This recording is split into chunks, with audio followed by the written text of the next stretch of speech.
നമസ്കാരം. കേരള വിഷൻ്റെ women empowerment ഇനീഷ്യേറ്റീവാണ് സ്ത്രീപക്ഷം.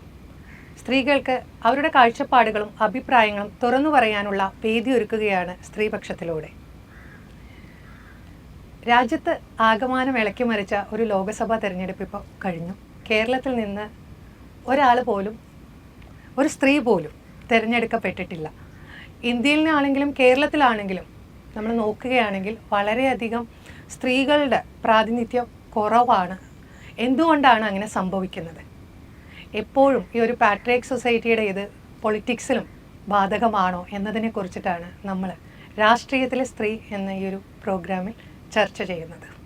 അപ്പോൾ ഇതിലേക്ക് വന്നിട്ടുള്ള അതിഥികൾ 4 പേരും ഒരു പെൺപുലികളാണെന്ന് തന്നെ പറയാം. ഇതിനെക്കുറിച്ചിട്ട് വളരെയധികം കാഴ്ചപ്പാടുകളുള്ള വ്യക്തികളാണ്. എറണാകുളം പാർലമെൻറ്റ് മണ്ഡലത്തിൽ ഇടതുപക്ഷ ജനാധിപത്യ മുന്നണി സ്ഥാനാർത്ഥിയായി മത്സരിച്ച KG ഷൈൻ ടീച്ചർ ഒരു പ്രത്യേക പരിചയപ്പെടുത്തലിൻ്റെ ആവശ്യമില്ല. Advocate TP Sindhumol BJP വക്താവാണ്.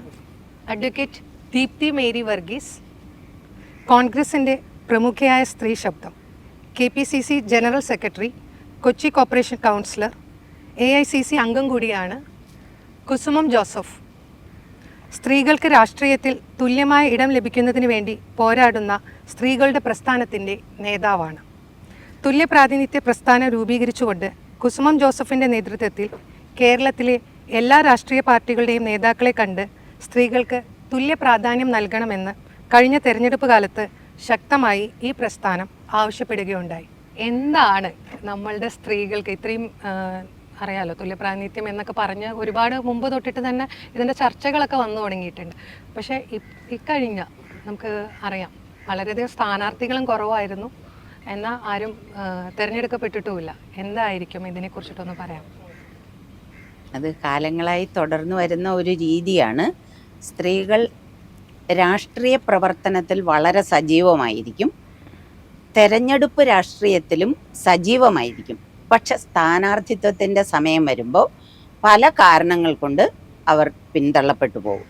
രാഷ്ട്രീയ പാർട്ടികളുടെ സമ്മേളനങ്ങൾ നോക്കൂ, പുരുഷന്മാരെ പോലെ തന്നെ സ്ത്രീകളും സമ്മേളന ഇടങ്ങളിലുണ്ടാവും, അവർക്ക് വിവിധ ചുമതലകൾ ഉണ്ടാവും. അതെല്ലാം അവർ വളരെ ഗംഭീരമായി നിർവഹിക്കുകയും ചെയ്യും. നിങ്ങൾ രാഷ്ട്രീയ പാർട്ടികളുടെ ഒരു മാർച്ച് നോക്കൂ, അതിനകത്തും വളരെ കൃത്യമായി സ്ത്രീകളുടെ പ്രാതിനിധ്യം ഉണ്ടാവും. പക്ഷേ തെരഞ്ഞെടുപ്പിൻ്റെ ഘട്ടത്തിൽ സ്ഥാനാർത്ഥി നിർണയം വരുന്ന അവസരത്തിൽ പൊതുവെ സ്ത്രീകൾ വലിയ തോതിൽ പിന്തള്ളപ്പെട്ടു പോകും.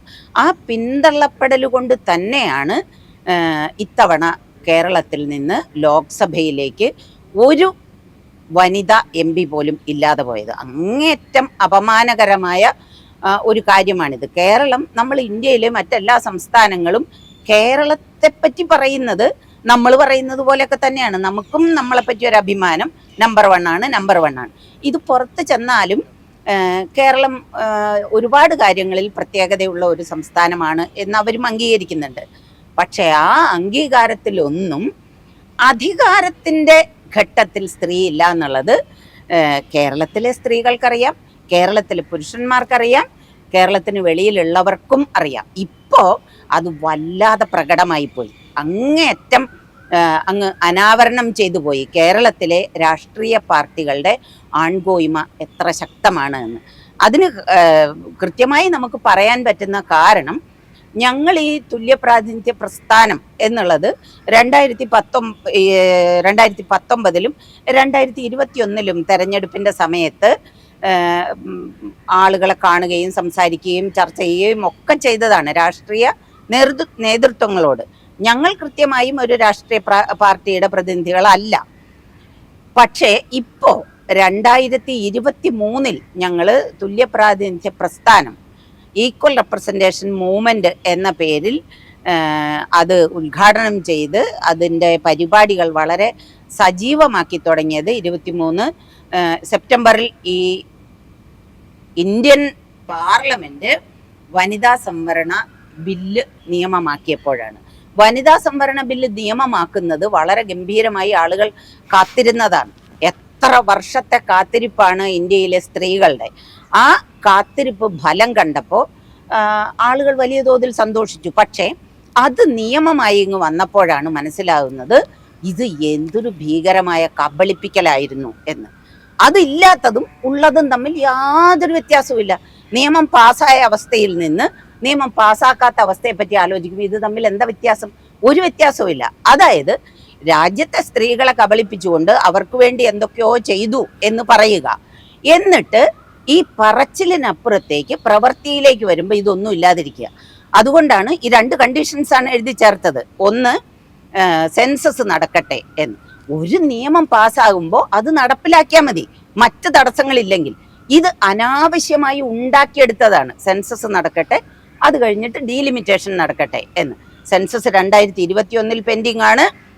ഡീലിമിറ്റേഷൻ ആണെങ്കിൽ വർഷങ്ങളായി. 1971 മുതൽ വിവാദത്തിൽ നിൽക്കണത്.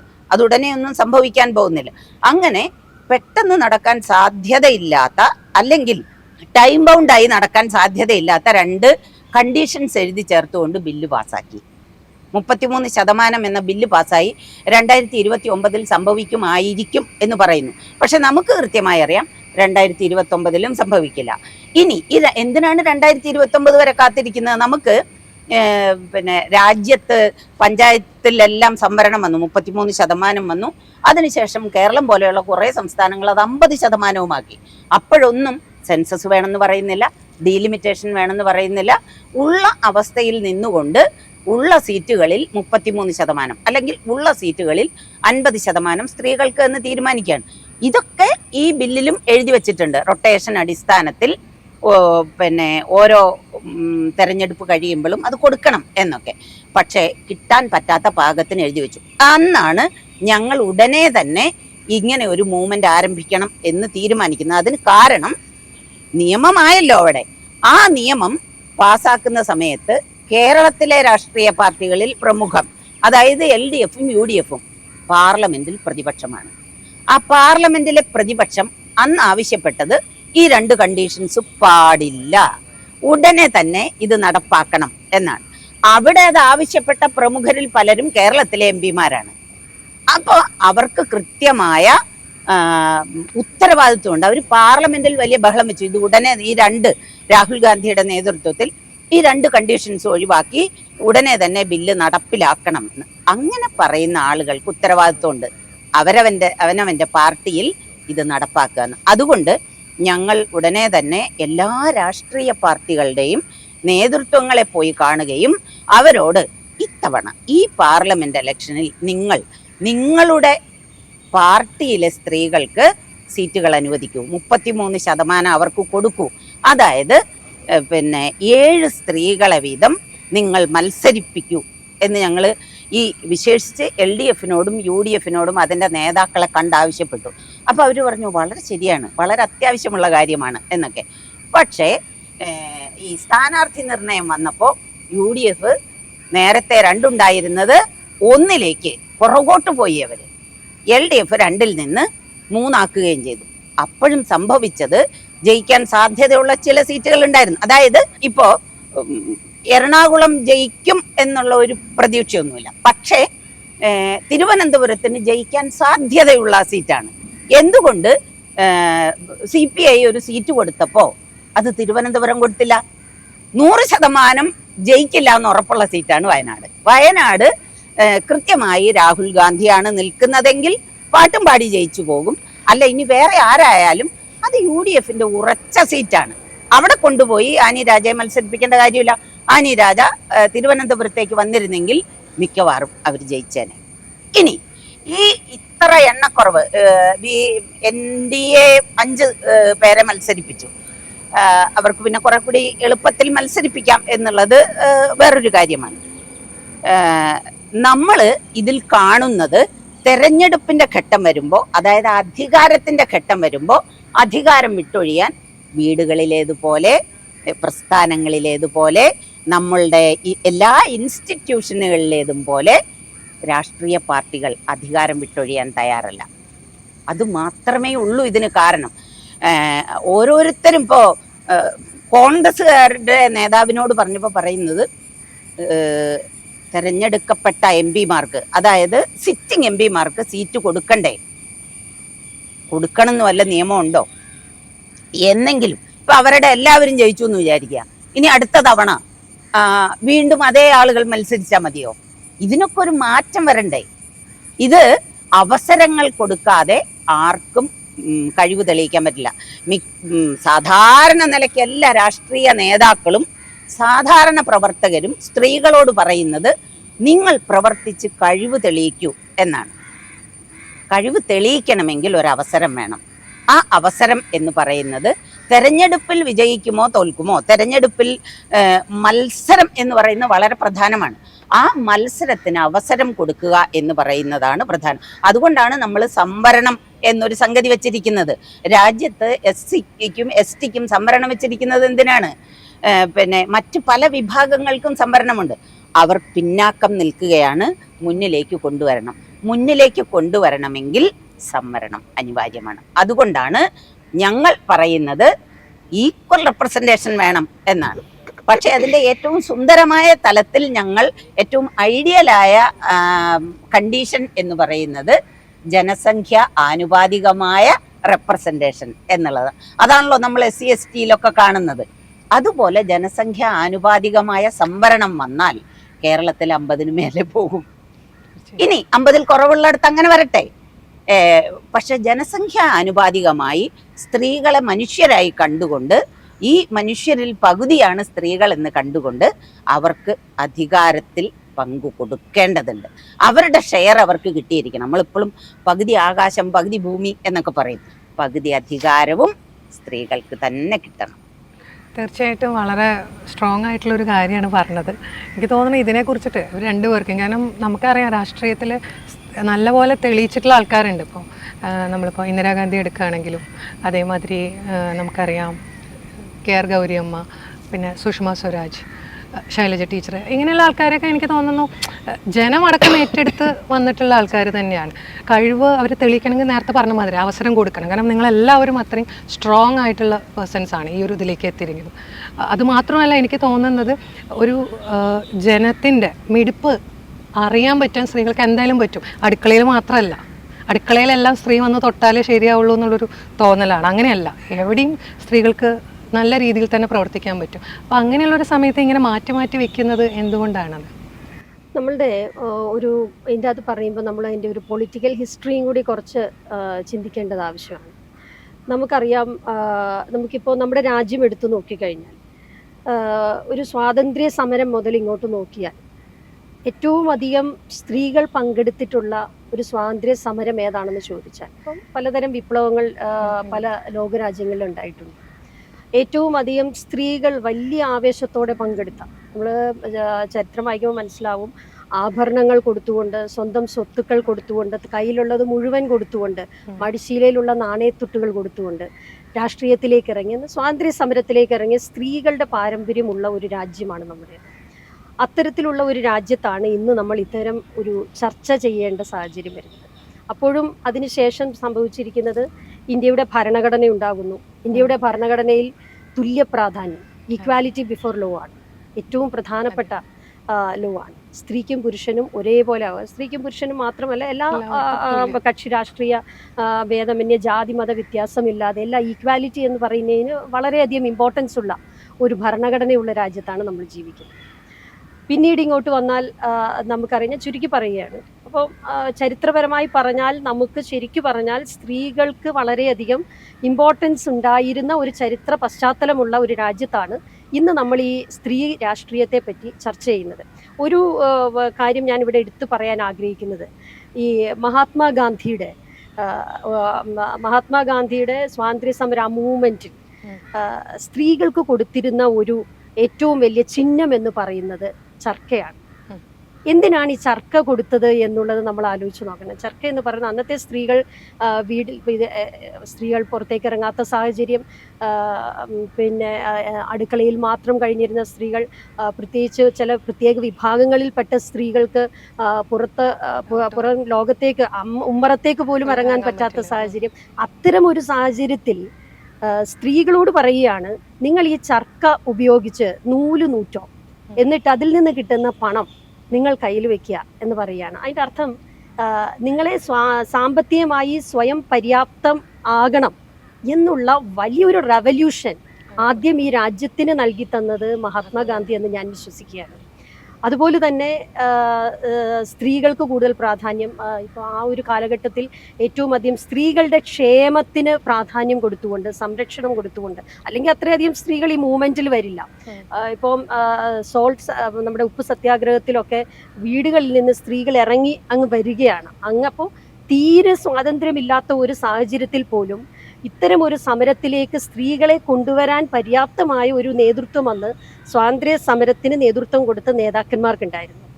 ആ രാജ്യത്ത് പിന്നീട് ഭരണഘടന വരുമ്പോഴും നമുക്ക് ഈക്വാലിറ്റി കിട്ടുന്നു. പക്ഷെ പിന്നീട് ഇങ്ങോട്ട് വരുമ്പോൾ ആ ഒരു പ്രാധാന്യം, അതായത് അധികാര രാഷ്ട്രീയത്തിലേക്ക് വരുമ്പോൾ ആ ഒരു പ്രാധാന്യം സ്ത്രീകൾക്ക് ഇല്ലാതായി വന്നുകൊണ്ടിരിക്കുക. അധികാര രാഷ്ട്രീയത്തിലേക്ക് വരുമ്പോൾ ഞാൻ പറയുന്നത് റിസർവേഷൻ എന്ന വാക്കുപോലും ഞങ്ങൾക്കൊക്കെ വളരെ അരോചകമായി തോന്നുകയാണ്. റിസർവേഷൻ എപ്പോഴും ആർക്കാണ് കൊടുക്കുന്നത്? ഒട്ടും അവശത അനുഭവിക്കുന്ന, അല്ലെങ്കിൽ തീരെ പര്യാപ്തമല്ല, കാര്യങ്ങൾ ചെയ്യാൻ കഴിവില്ലാത്ത ആളുകൾക്ക് കൊടുക്കുന്നതാണ് നമ്മൾ റിസർവേഷൻ കൊടുക്കുന്നത്. സ്ത്രീകളെ സംബന്ധിച്ച് ഇത് രാഷ്ട്രീയം എന്ന് പറയുന്നത് റിസർവേഷൻ അല്ല, നമ്മൾ അത് മാറ്റി റെപ്രസെന്റേഷൻ എന്ന് പറയാനാണ് ഞാൻ ആഗ്രഹിക്കുന്നത്. സ്ത്രീകൾക്ക് ഇപ്പോൾ ഇവിടെ സംസാരിച്ച പോലെ, പ്രിയപ്പെട്ട കുസുമം പറഞ്ഞതുപോലെ, തുല്യ പ്രാധാന്യം രാഷ്ട്രീയ രംഗത്ത് സ്ത്രീകൾക്കുണ്ടാകണമെങ്കിൽ തീർച്ചയായിട്ടും രാഷ്ട്രീയത്തിന് നേതൃത്വം കൊടുക്കുന്ന, സംഘടനകൾക്ക് നേതൃത്വം കൊടുക്കുന്നവർ അതിൻ്റെ അകത്ത് ബോധപൂർവമായ ഒരു ഇടപെടൽ നടത്തേണ്ടതുണ്ട് എന്നുള്ളത് ഒരു സംശയവുമില്ല. അത് ഞാൻ അതിൻ്റെ അകത്തൊരു ഞാനൊരു രാഷ്ട്രീയ പ്രസ്ഥാനത്തിൽ കാലങ്ങളായി പ്രവർത്തിക്കുന്ന ഒരു വ്യക്തിയാണ്.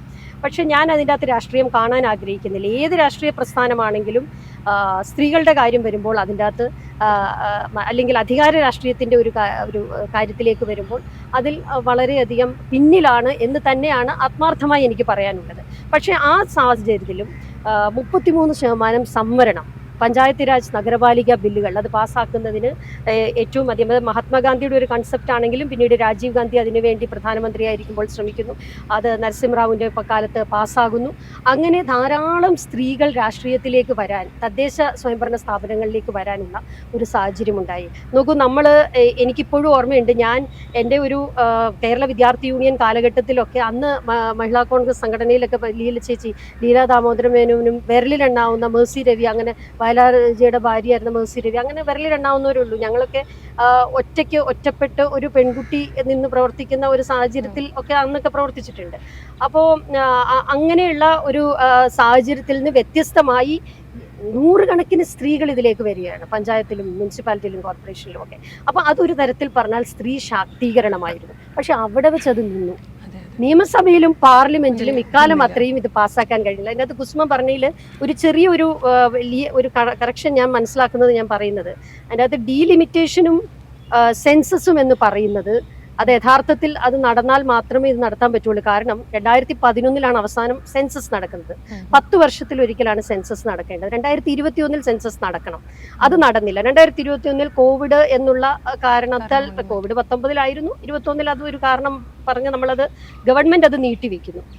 2022 നടക്കുന്നില്ല. ഇപ്പോൾ നമ്മൾ 24 സംസാരിക്കുമ്പോഴും, അല്ലെങ്കിൽ ഇത് പാസ്സാക്കുന്നു എന്ന് പറയുന്ന ആ പാർലമെന്റിൽ സംസാരിക്കുമ്പോൾ, ആ പാർലമെന്റിന്റെ കാലഘട്ടത്തിൽ പോലും സെൻസസിനെ കുറിച്ച് ആലോചിച്ചിട്ടില്ല. സെൻസസിന്റെ പ്രാരംഭ വർക്കുകൾ തുടങ്ങിയിട്ടില്ല. അപ്പോൾ സെൻസസ് നടക്കാതെ ഒരിക്കലും ഡീലിമിറ്റേഷൻ നടത്താൻ പറ്റില്ല. ഇപ്പോൾ ഈ പറഞ്ഞ പോലെ പോപ്പുലേഷൻ, ആസ് പെർ പോപ്പുലേഷൻ നമ്മൾ സീറ്റുകൾ വിഭജിക്കേണ്ട ഒരു സാഹചര്യം വന്നാൽ, കൂടുതൽ സീറ്റുകൾ ഉണ്ടാകേണ്ടതായിട്ട് വന്നാൽ, എന്നാൽ മാത്രമേ സ്ത്രീകൾക്ക് കൊടുക്കാൻ പറ്റുള്ളൂ, കൂടുതലായി കൊടുക്കാൻ പറ്റുള്ളൂ. അപ്പോൾ അതെല്ലാം ഈ ഡീലിമിറ്റേഷനും സെൻസസും നടന്നിട്ടില്ല എന്നുള്ളത് കൊണ്ട് ഇത് പാസ്സായിട്ടും ഈ പറഞ്ഞതുപോലെ ഒരു പ്രയോജനം അതിൻ്റെ ലഭിക്കുന്നില്ല. പിന്നെ ഞാൻ പറയാം, സംഘടനാ പൊളിറ്റിക്സിൽ, സംഘടനാ നേതൃത്വത്തിൽ പോലും എത്ര സ്ത്രീകളാണ്, വളരെ വിരലിലെണ്ണാവുന്ന സ്ത്രീകൾ. ഇപ്പം നമുക്ക് എക്സെപ്ഷണലായിട്ട് മമതാ ബാനർജിയുടെ കാര്യം പറയാം. അവർ വളരെ ഫൈറ്റ് ചെയ്ത് ഒറ്റയ്ക്ക് ഡെവലപ്പ് ചെയ്ത്, എന്ന് വെച്ചാൽ വലിയൊരു പിന്തുണയില്ല. അവിടെ വലിയ CPM 10-30 വർഷം ഭരിച്ചിരുന്ന ഒരു സ്ഥലത്ത് അവരൊറ്റയ്ക്ക് ഫൈറ്റ് ചെയ്തിട്ട് വന്ന ഒരു സ്ത്രീയാണ് മമതാ ബാനർജി. അതുപോലെ നമുക്കങ്ങനെ ചില പേരുകൾ മാത്രമായിരിക്കും എടുത്തു പറയാനുണ്ടാവുന്നത്. ഷീല ദീക്ഷിതിൻ്റെ പേര് പറയാം. അതേസമയം സ്വാതന്ത്ര്യം കഴിഞ്ഞതിന് ശേഷം മുഖ്യമന്ത്രിമാർ നമുക്കുണ്ടായിട്ടുണ്ട്. ഞാൻ അതിൻ്റെ ഒന്ന് ഫുൾ ചരിത്രത്തിലേക്ക് കിടക്കുന്നത്, നമുക്കുണ്ടായിട്ടുണ്ട് സ്ത്രീകൾ, വളരെ വിരളമായി. ഇന്ദിരാഗാന്ധി പോലും എപ്പോഴൊക്കെയോ ഒറ്റപ്പെട്ടു പോയ സാഹചര്യം ഉണ്ടായിട്ടുണ്ട്. ഒറ്റപ്പെട്ടു പോയെന്ന് വെച്ചാൽ രാഷ്ട്രീയത്തിൽ, അധികാര രാഷ്ട്രീയത്തിൽ വളരെയധികം ചലഞ്ചസ് നേരിട്ടിട്ടുള്ള ഒരു വ്യക്തിയാണ്. ഇത്രയും വലിയൊരു പാരമ്പര്യമുണ്ടായിട്ടും നെഹ്റുവിൻ്റെ മകളായിരുന്നിട്ട് കൂടി അവർ രാഷ്ട്രീയ ജീവിതത്തിൽ അഭിമുഖീകരിക്കേണ്ടി വന്ന വളരെയധികം ചാലഞ്ചസ് ഉണ്ട്. അപ്പോൾ ഈ ചാലഞ്ചസിനെ പറഞ്ഞു വന്ന് ഇത്രയേ ഉള്ളൂ.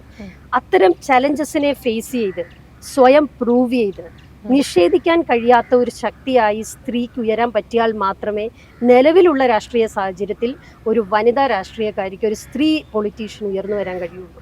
അതിപ്പോൾ എനിക്ക് തോന്നുന്നു ഇവിടെ ഇരിക്കുന്ന മുഴുവൻ എക്സ്പീരിയൻസ്ഡ് ആയിട്ടുള്ള ആളുകളാണ്. അവർക്കെല്ലാം ഒരു പക്ഷേ അതിൽ ആ ഒരു അഭിപ്രായത്തിൽ മറ്റു പലതിലും അഭിപ്രായ വ്യത്യാസം ഉണ്ടെങ്കിലും അതിൽ അഭിപ്രായ വ്യത്യാസം ഉണ്ടാവും ഞാൻ കരുതുന്നില്ല. കാരണം നമ്മൾ സ്വയം പ്രൂവ് ചെയ്യണമെങ്കിൽ നമ്മൾ ഫേസ് ചെയ്യേണ്ടി വരുന്ന ഈ പറയുന്ന കുടുംബം ഒരു വശത്തുണ്ട്, നമ്മുടെ ഉത്തരവാദിത്തങ്ങൾ പുരുഷനേക്കാൾ അധികമാണ്, അതിനോടൊപ്പം ചെയ്യുന്ന ഈ ചലഞ്ചിങ് ജോബാണ് ഒരു പൊളിറ്റീഷ്യൻ എന്നുള്ള നിലയ്ക്ക്. നമ്മൾ എത്രയോ രാത്രിയും പകലും ഒക്കെ സഞ്ചരിക്കേണ്ടി വരുന്നു. അപ്പോൾ അതേസമയം തന്നെ നമ്മൾ കുട്ടികളുടെ കാര്യങ്ങൾ ടേക്ക് കെയർ ചെയ്യുന്നു. എനിക്ക് തോന്നുന്നില്ല ഒരു പുരുഷനും, പൊളിറ്റിക്സിലുള്ള ഒരു പുരുഷനും അത്തരത്തിലൊരു മൾട്ടി ടാസ്ക് ചെയ്യേണ്ട സാഹചര്യമുണ്ട് എന്ന് ഞാൻ കരുതുന്നു. തീർച്ചയായിട്ടും. ഇപ്പം നമ്മളിപ്പോൾ ഒരു രണ്ടുപേരും സംസാരിച്ചതിനോട് കൂടിയിട്ട് എന്താണ് ഇപ്പോൾ ഈ ഒരു സ്ത്രീകൾക്ക് അവസരങ്ങൾ എനിക്ക് തോന്നുന്നത് കൊടുത്താലല്ലേ അവർക്ക് എന്തായാലും പ്രവർത്തിക്കാൻ സാധിക്കുള്ളൂ. എല്ലാവരും നല്ല സ്ട്രോങ് ആയിട്ട് തന്നെയാണ് നമുക്ക് തോന്നാറുള്ളത്. കാരണം അവസരം കിട്ടിയിട്ട് അവർ പ്രവർത്തിക്കുന്നവരൊക്കെ നല്ല രീതിയിൽ തന്നെയാണ് വരുന്നത്. പക്ഷേ എന്തുകൊണ്ടാണ് ഇങ്ങനെ എല്ലാവരും ഇപ്പോൾ ഈവൻ പൊളിറ്റിക്സിലാണെങ്കിൽ ഇപ്പോൾ നേരത്തെ കുസുമ മാം പറഞ്ഞ മാതിരി എല്ലാവരും ഇരുന്ന് സംസാരിക്കുന്നുണ്ട്, ഇത് നമുക്ക് സംവരണം വേണം, ഇക്വാലിറ്റി വേണം എന്നൊക്കെ പറയേണ്ടത് ആക്ച്വലി ഉള്ള കാര്യത്തിന് വേണ്ടിയിട്ട് തന്നെയാണ് നമ്മൾ പറയുന്നത്.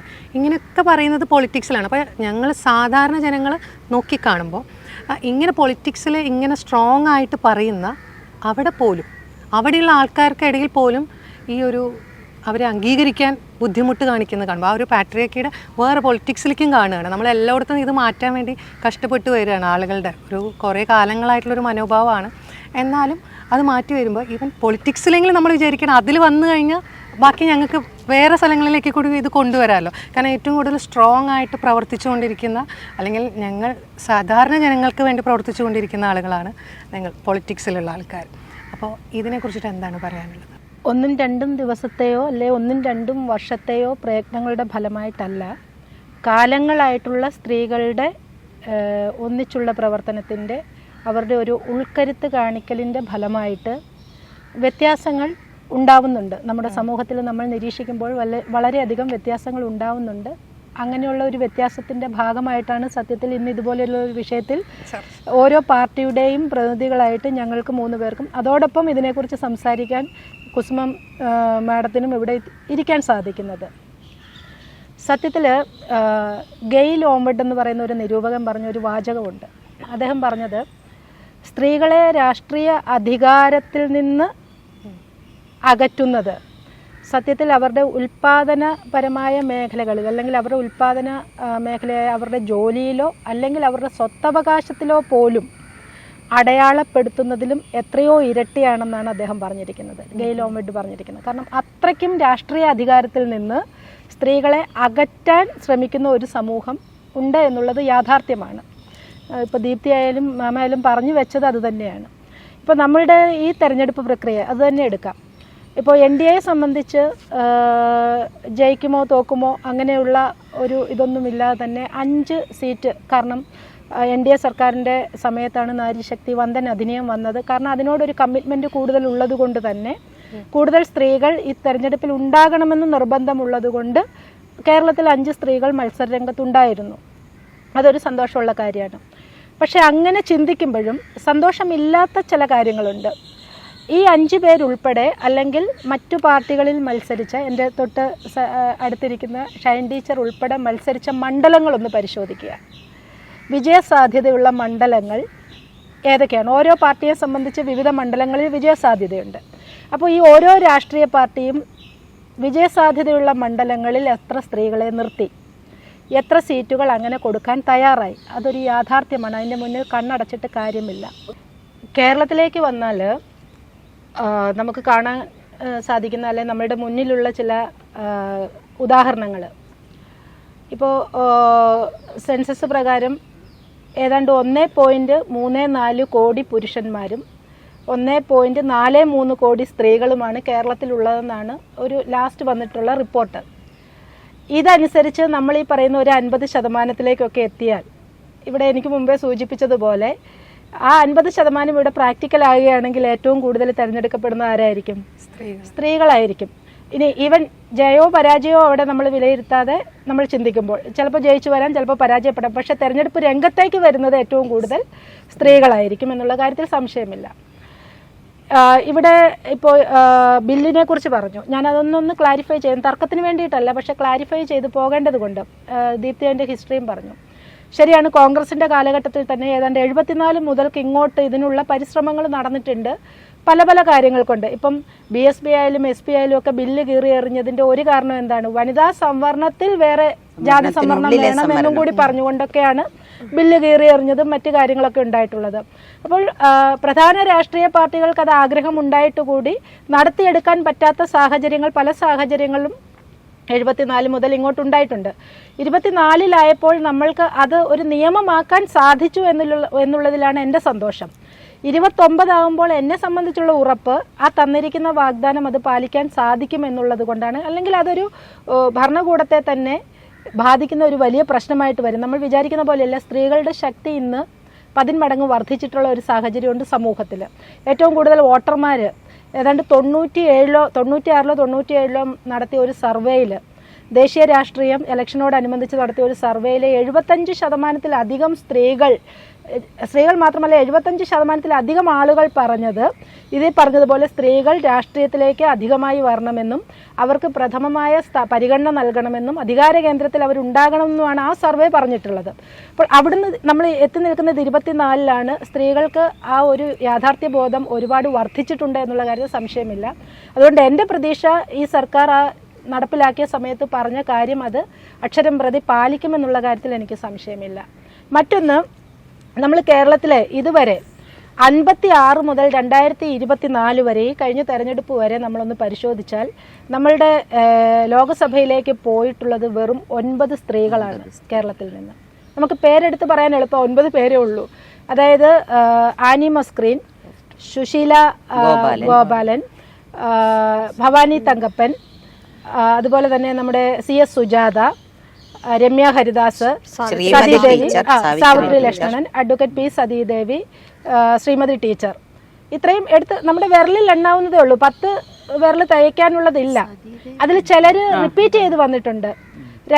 എനിക്ക് തോന്നുന്നു അതിൽ സുശീല ഗോപാലൊക്കെ ആണെന്ന് 2 പ്രാവശ്യം 3 പ്രാവശ്യം എന്തോ ആയിട്ടുണ്ടെന്നേ ഉള്ളൂ. പക്ഷേ ഈ 9 പേരെ ഇതുവരെ നമ്മളുടെ കേരളത്തിൽ നിന്നും ലോകസഭയിലേക്ക് എത്തിയിട്ടുള്ളൂ എന്നുള്ളതാണ് ഇതൊക്കെ കൂട്ടി വായിക്കുമ്പോൾ നമ്മൾ മനസ്സിലാക്കേണ്ടത്. ഇവിടെ ഒരു പ്രധാന കാര്യം, 1931-ലാണ് ലണ്ടനിൽ വെച്ച് നടന്ന ഒരു വട്ടമേശ സമ്മേളനത്തിൽ ഗാന്ധിജി അദ്ദേഹം പറഞ്ഞു 33% സംവരണം സത്യത്തിൽ ആ സമയത്ത് തന്നെ ഒരു സങ്കല്പമായി അദ്ദേഹം കൊണ്ടുവന്നിരുന്നു. സ്ത്രീ പ്രാതിനിധ്യം തുല്യമായി ഇല്ല എന്നുണ്ടെങ്കിൽ ആ സഭയിൽ ഞാൻ ഇരിക്കാനില്ല എന്ന് ഗാന്ധിജി പറഞ്ഞു എന്ന് ചരിത്രത്തിൽ രേഖപ്പെടുത്തിയിട്ടുണ്ട്. അപ്പോൾ അത്രത്തോളം അതിലേക്ക് വന്നിട്ടുള്ള കാര്യമാണ്. ഇവിടെ ചരിത്രത്തിൻ്റെ ഗതിയിൽ സഞ്ചരിക്കുമ്പോൾ തന്നെ നമ്മൾക്ക് അവിടെ നിന്ന് കുറച്ചും കൂടി ഒന്ന് പുറകോട്ട് പോകാം. ശ്രുതികളോ സ്മൃതികളോ പുരാണങ്ങളോ ഒക്കെ ആകട്ടെ, രാഷ്ട്രീയത്തിലെ ഇടപെടലുകൾ എത്ര ഭംഗിയായിട്ട് സ്ത്രീകൾ നിർവഹിച്ചിട്ടുണ്ട്.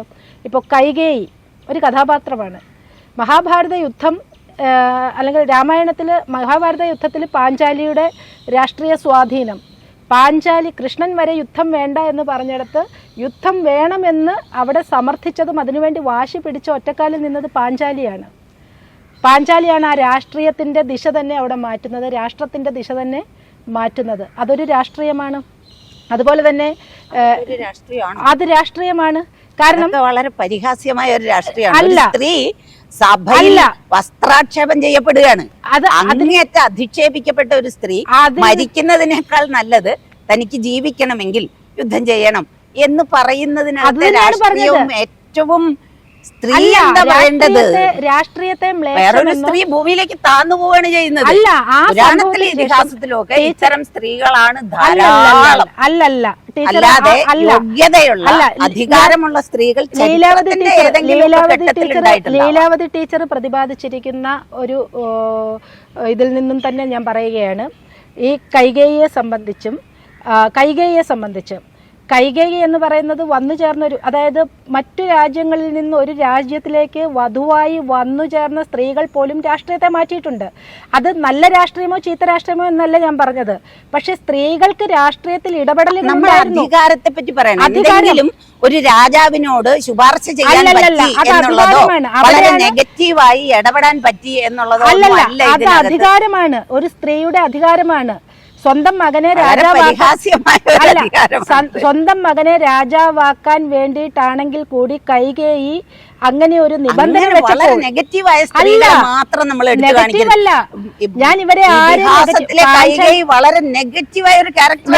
ആരെയും നെഗറ്റീവായിട്ട് കണ്ടിട്ടല്ല പറയുന്നത്. അവിടെയൊക്കെ സ്ത്രീകളുടെ രാഷ്ട്രീയ ഇതൊക്കെ രാഷ്ട്രത്തെ സംബന്ധിച്ചാണ്. ഞാൻ രാഷ്ട്രീയമെന്ന് വിശ്വസിക്കുന്നത് ഓരോരുത്തരുടെയും രാഷ്ട്രത്തെ സംബന്ധിച്ചുള്ള ഇടപെടലുകളെ രാഷ്ട്രീയമെന്ന് വ്യാഖ്യാനിക്കാനാണ് ഞാൻ ഇഷ്ടപ്പെടുന്നത്. അല്ലാതെ നമ്മൾ ഒരു അധികാര കേന്ദ്രത്തിൽ കയറി ഇരുന്ന് മാത്രമുള്ള പ്രവർത്തനത്തെ അല്ല ഞാൻ രാഷ്ട്രീയം എന്ന് കാണുന്നത്. അതിലും വളരെ വലിയൊരു സങ്കല്പമാണ് രാഷ്ട്രീയത്തിനുള്ളത്. അവിടെ കൈകൈ നടത്തിയ ഇടപെടൽ അതാണ്. അതുപോലെ തന്നെ ഗാന്ധാരിക്കൊപ്പം വന്ന, ഗാന്ധാരിയുടെ സഹോദരനായിട്ട് ആ രാജ്യത്തേക്ക് വന്ന അദ്ദേഹം, എന്തായിരുന്നു പേര്, നമ്മുടെ ശകുനിയാണ് ആ രാജ്യത്തിന്റെ എല്ലാ ഗതിവിഗതികളും മാറ്റിമറിച്ചത്. അങ്ങേരുടെ കുബുദ്ധിയിലാണ് എല്ലാം മാറിയത്. അപ്പോൾ ഒരു വധു പോലും ഒരു രാജ്യത്തേക്ക് വന്നു ചേരുമ്പോൾ അവിടെ അവർക്ക് അവിടുത്തെ രാഷ്ട്രീയത്തെ പോലും മാറ്റാൻ സാധിക്കുന്ന ഒരു സാഹചര്യം അങ്ങനെ ഉണ്ടായിരുന്നു. നമ്മുടെ പുരാണങ്ങളിലായാലും ഇതിഹാസങ്ങളിലായാലും അവിടെ സ്ത്രീകൾ ചീത്തയായിട്ടല്ല, അവിടെ സ്ത്രീകൾക്ക് അതിനുള്ള കഴിവുണ്ടായിരുന്നു. അപ്പോൾ ഇതൊന്നും ഒരു സുപ്രഭാതത്തിൽ, അല്ലെങ്കിൽ ഈ 1974 മുതലോ ഇന്ത്യ സ്വാതന്ത്ര്യം കിട്ടിയത് മുതലോ ഉള്ള ഒരു സങ്കല്പമല്ല സ്ത്രീയുടെ രാഷ്ട്രീയ അധികാരങ്ങൾ എന്ന് പറയുന്നതൊന്നും. ഇതിന് പല പല ഘടനകൾ, പല പല സംവിധാനങ്ങൾ, പല പല സങ്കല്പങ്ങളൊക്കെ ഇതിനു മുമ്പുണ്ട്. പുരാതന ഭാരതം തൊട്ട് ആ സങ്കല്പമുണ്ട്. ലോപാമുദ്രയെ പോലെയുള്ള സ്ത്രീകൾ അവരവരുടെ അറിവുകൾ പ്രകടിപ്പിച്ചിരുന്നു. ആ സമയത്ത് അറിയാമല്ലോ, നമ്മളത് പറയുന്ന സമയത്ത് അറിവുകൾ പ്രകടിപ്പിച്ചിരുന്ന സ്ത്രീകളാണ്. അവരുടെ സദസ്സുകളിൽ അത്രയും അറിവുകളുള്ള സ്ത്രീകളുണ്ടായിരുന്നു. ഗാർഗി, മൈത്രേയി, ലോപാമുദ്ര പോലെയുള്ള സ്ത്രീകളുണ്ടായിരുന്നു. ബസവേശ്വരന്റെ കാലഘട്ടത്തിൽ കഴിഞ്ഞിട്ടാണ് നമ്മൾ മനുസ്മൃതിയിലേക്ക് എത്തിക്കഴിയുമ്പോൾ സ്ത്രീ സ്വാതന്ത്ര്യമർഹതി എന്ന് എഴുതി വെച്ചെടുത്ത് എല്ലാം പൂർണ്ണമാകുകയാണ്.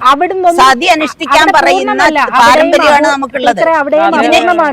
അവിടെയും എല്ലാം അപൂർണമാണ്. ഓരോ കാലഘടനയിൽ കൂടി, ഓരോ പരിക്രമണങ്ങളിൽ കൂടി, ഓരോ പരിണാമങ്ങളിൽ കൂടി കടന്നു വന്നിട്ടുള്ള സ്ത്രീകൾ ഏറ്റവും കൂടുതൽ വേലിക്കെട്ടിൽ തളയ്ക്കപ്പെട്ട ഒരു വലിയ സംഭവം എന്ന് നമ്മൾ മറന്നു പോകാൻ പറ്റുമോ?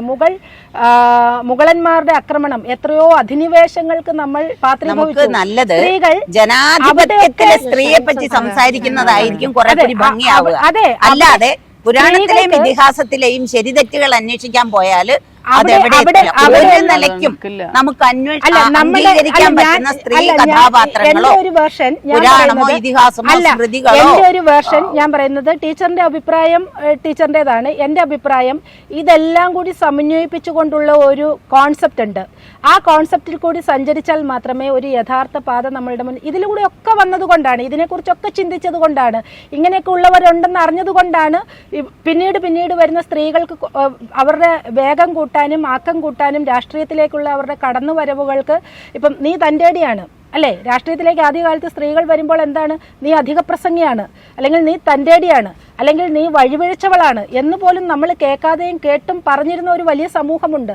അവിടെ നിന്ന് ഇത്രയും എത്താൻ സാധിച്ചെങ്കിൽ ഇതൊക്കെ അറിഞ്ഞും കേട്ടും മനസ്സിലാക്കിയും ഇങ്ങനെയുള്ള കഥകളാവട്ടെ, കഥാപാത്രങ്ങളാവട്ടെ, അവരെയൊക്കെ മനസ്സിലാക്കി വന്നതുകൊണ്ടെന്നാണ് എൻ്റെ അഭിപ്രായം.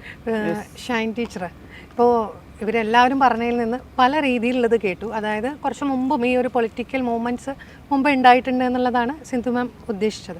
അപ്പോൾ അങ്ങനെയാണെങ്കിൽ ഇപ്പോഴത്തെ ഈ ഒരു സമയത്ത് നമുക്കറിയാലോ, ഇപ്പോൾ ഇവിടെ നമ്മളുടെ ഈ ഒരു സിസ്റ്റത്തിൽ നിന്നുകൊണ്ട് ഇപ്പോൾ ലാസ്റ്റ് ഇപ്പോൾ ലോകസഭ ഇതിൽ നിന്നതും കൂടിയാണ്. എന്താണ് പറയാനുള്ളത്? ഇവിടെ പാനലിലുള്ള എല്ലാവരും സൂചിപ്പിച്ചത് അവരുടേതായ കാഴ്ചപ്പാടാണ്. അത് ഓരോരുത്തരുടെ ഓരോരുത്തരുടെ മൈൻഡ് സെറ്റിൻ്റെ അടിസ്ഥാനത്തിലും പിന്നെ അവർ പ്രവർത്തിക്കുന്ന രാഷ്ട്രീയ പ്രസ്ഥാനങ്ങളിൽ നിന്ന് കിട്ടിയിട്ടുള്ള ആശയങ്ങളുടെയും സങ്കല്പങ്ങളുടെയും അടിസ്ഥാനത്തിലാണ് ഇവിടെ പറഞ്ഞു വെച്ചത്.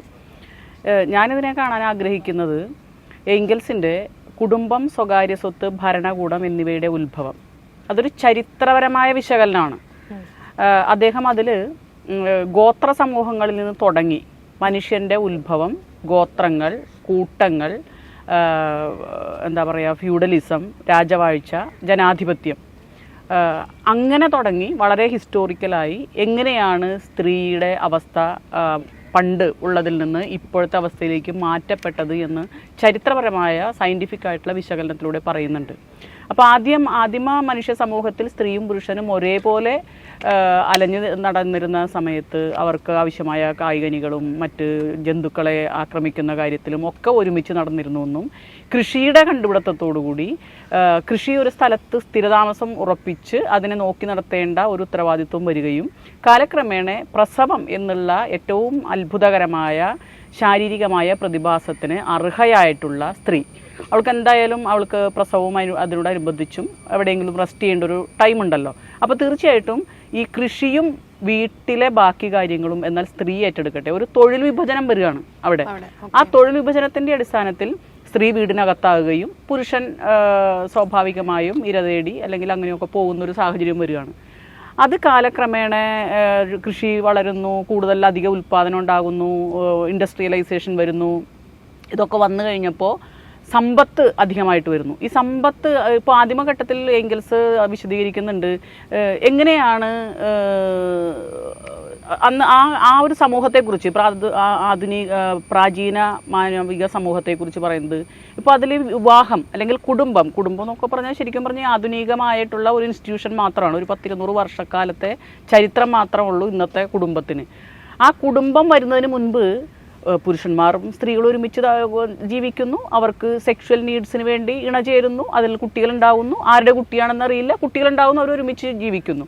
പക്ഷേ ഈ സ്വകാര്യ സ്വത്തിൻ്റെ ഉത്ഭവത്തോടു കൂടി ഇതാരുടെ കുട്ടിയാണെന്ന് സ്ത്രീക്കറിയാം. കാരണം സ്ത്രീ അമ്മ എന്ന് പറയുന്നത് ഒരു റിയാലിറ്റിയാണ്. പണ്ട് ഗ്യാനി സെയിൽ സിംഗിൻ്റെ ഒരു വാചകമുണ്ട്, മദർ ഈസ് എ റിയാലിറ്റി. പക്ഷേ അച്ഛൻ എന്ന് പറയുന്നത് ഒരു സങ്കല്പമാണ്. അപ്പോൾ ഇവനറിയില്ല, ഈ സ്വത്തുണ്ടാക്കി വെച്ചിട്ട് ഇവൻ കൈകാര്യം ചെയ്യാണ്, ഇവൻ്റെ കസ്റ്റഡിയിലായി വരികയാണ്. അപ്പോൾ ഈ സ്വത്ത് കൈമാറ്റം ചെയ്യപ്പെടണം, പക്ഷെ എൻ്റെ മക്കൾക്ക് കൊടുക്കണം. പക്ഷെ അതിന് കഴിയുന്നില്ല. എൻ്റെ മകൻ ആരാ, എൻ്റെ മകളാരാ അതറിയില്ല. പക്ഷെ അമ്മയ്ക്കറിയാം, സ്ത്രീക്കറിയാം ആരാണെന്ന്.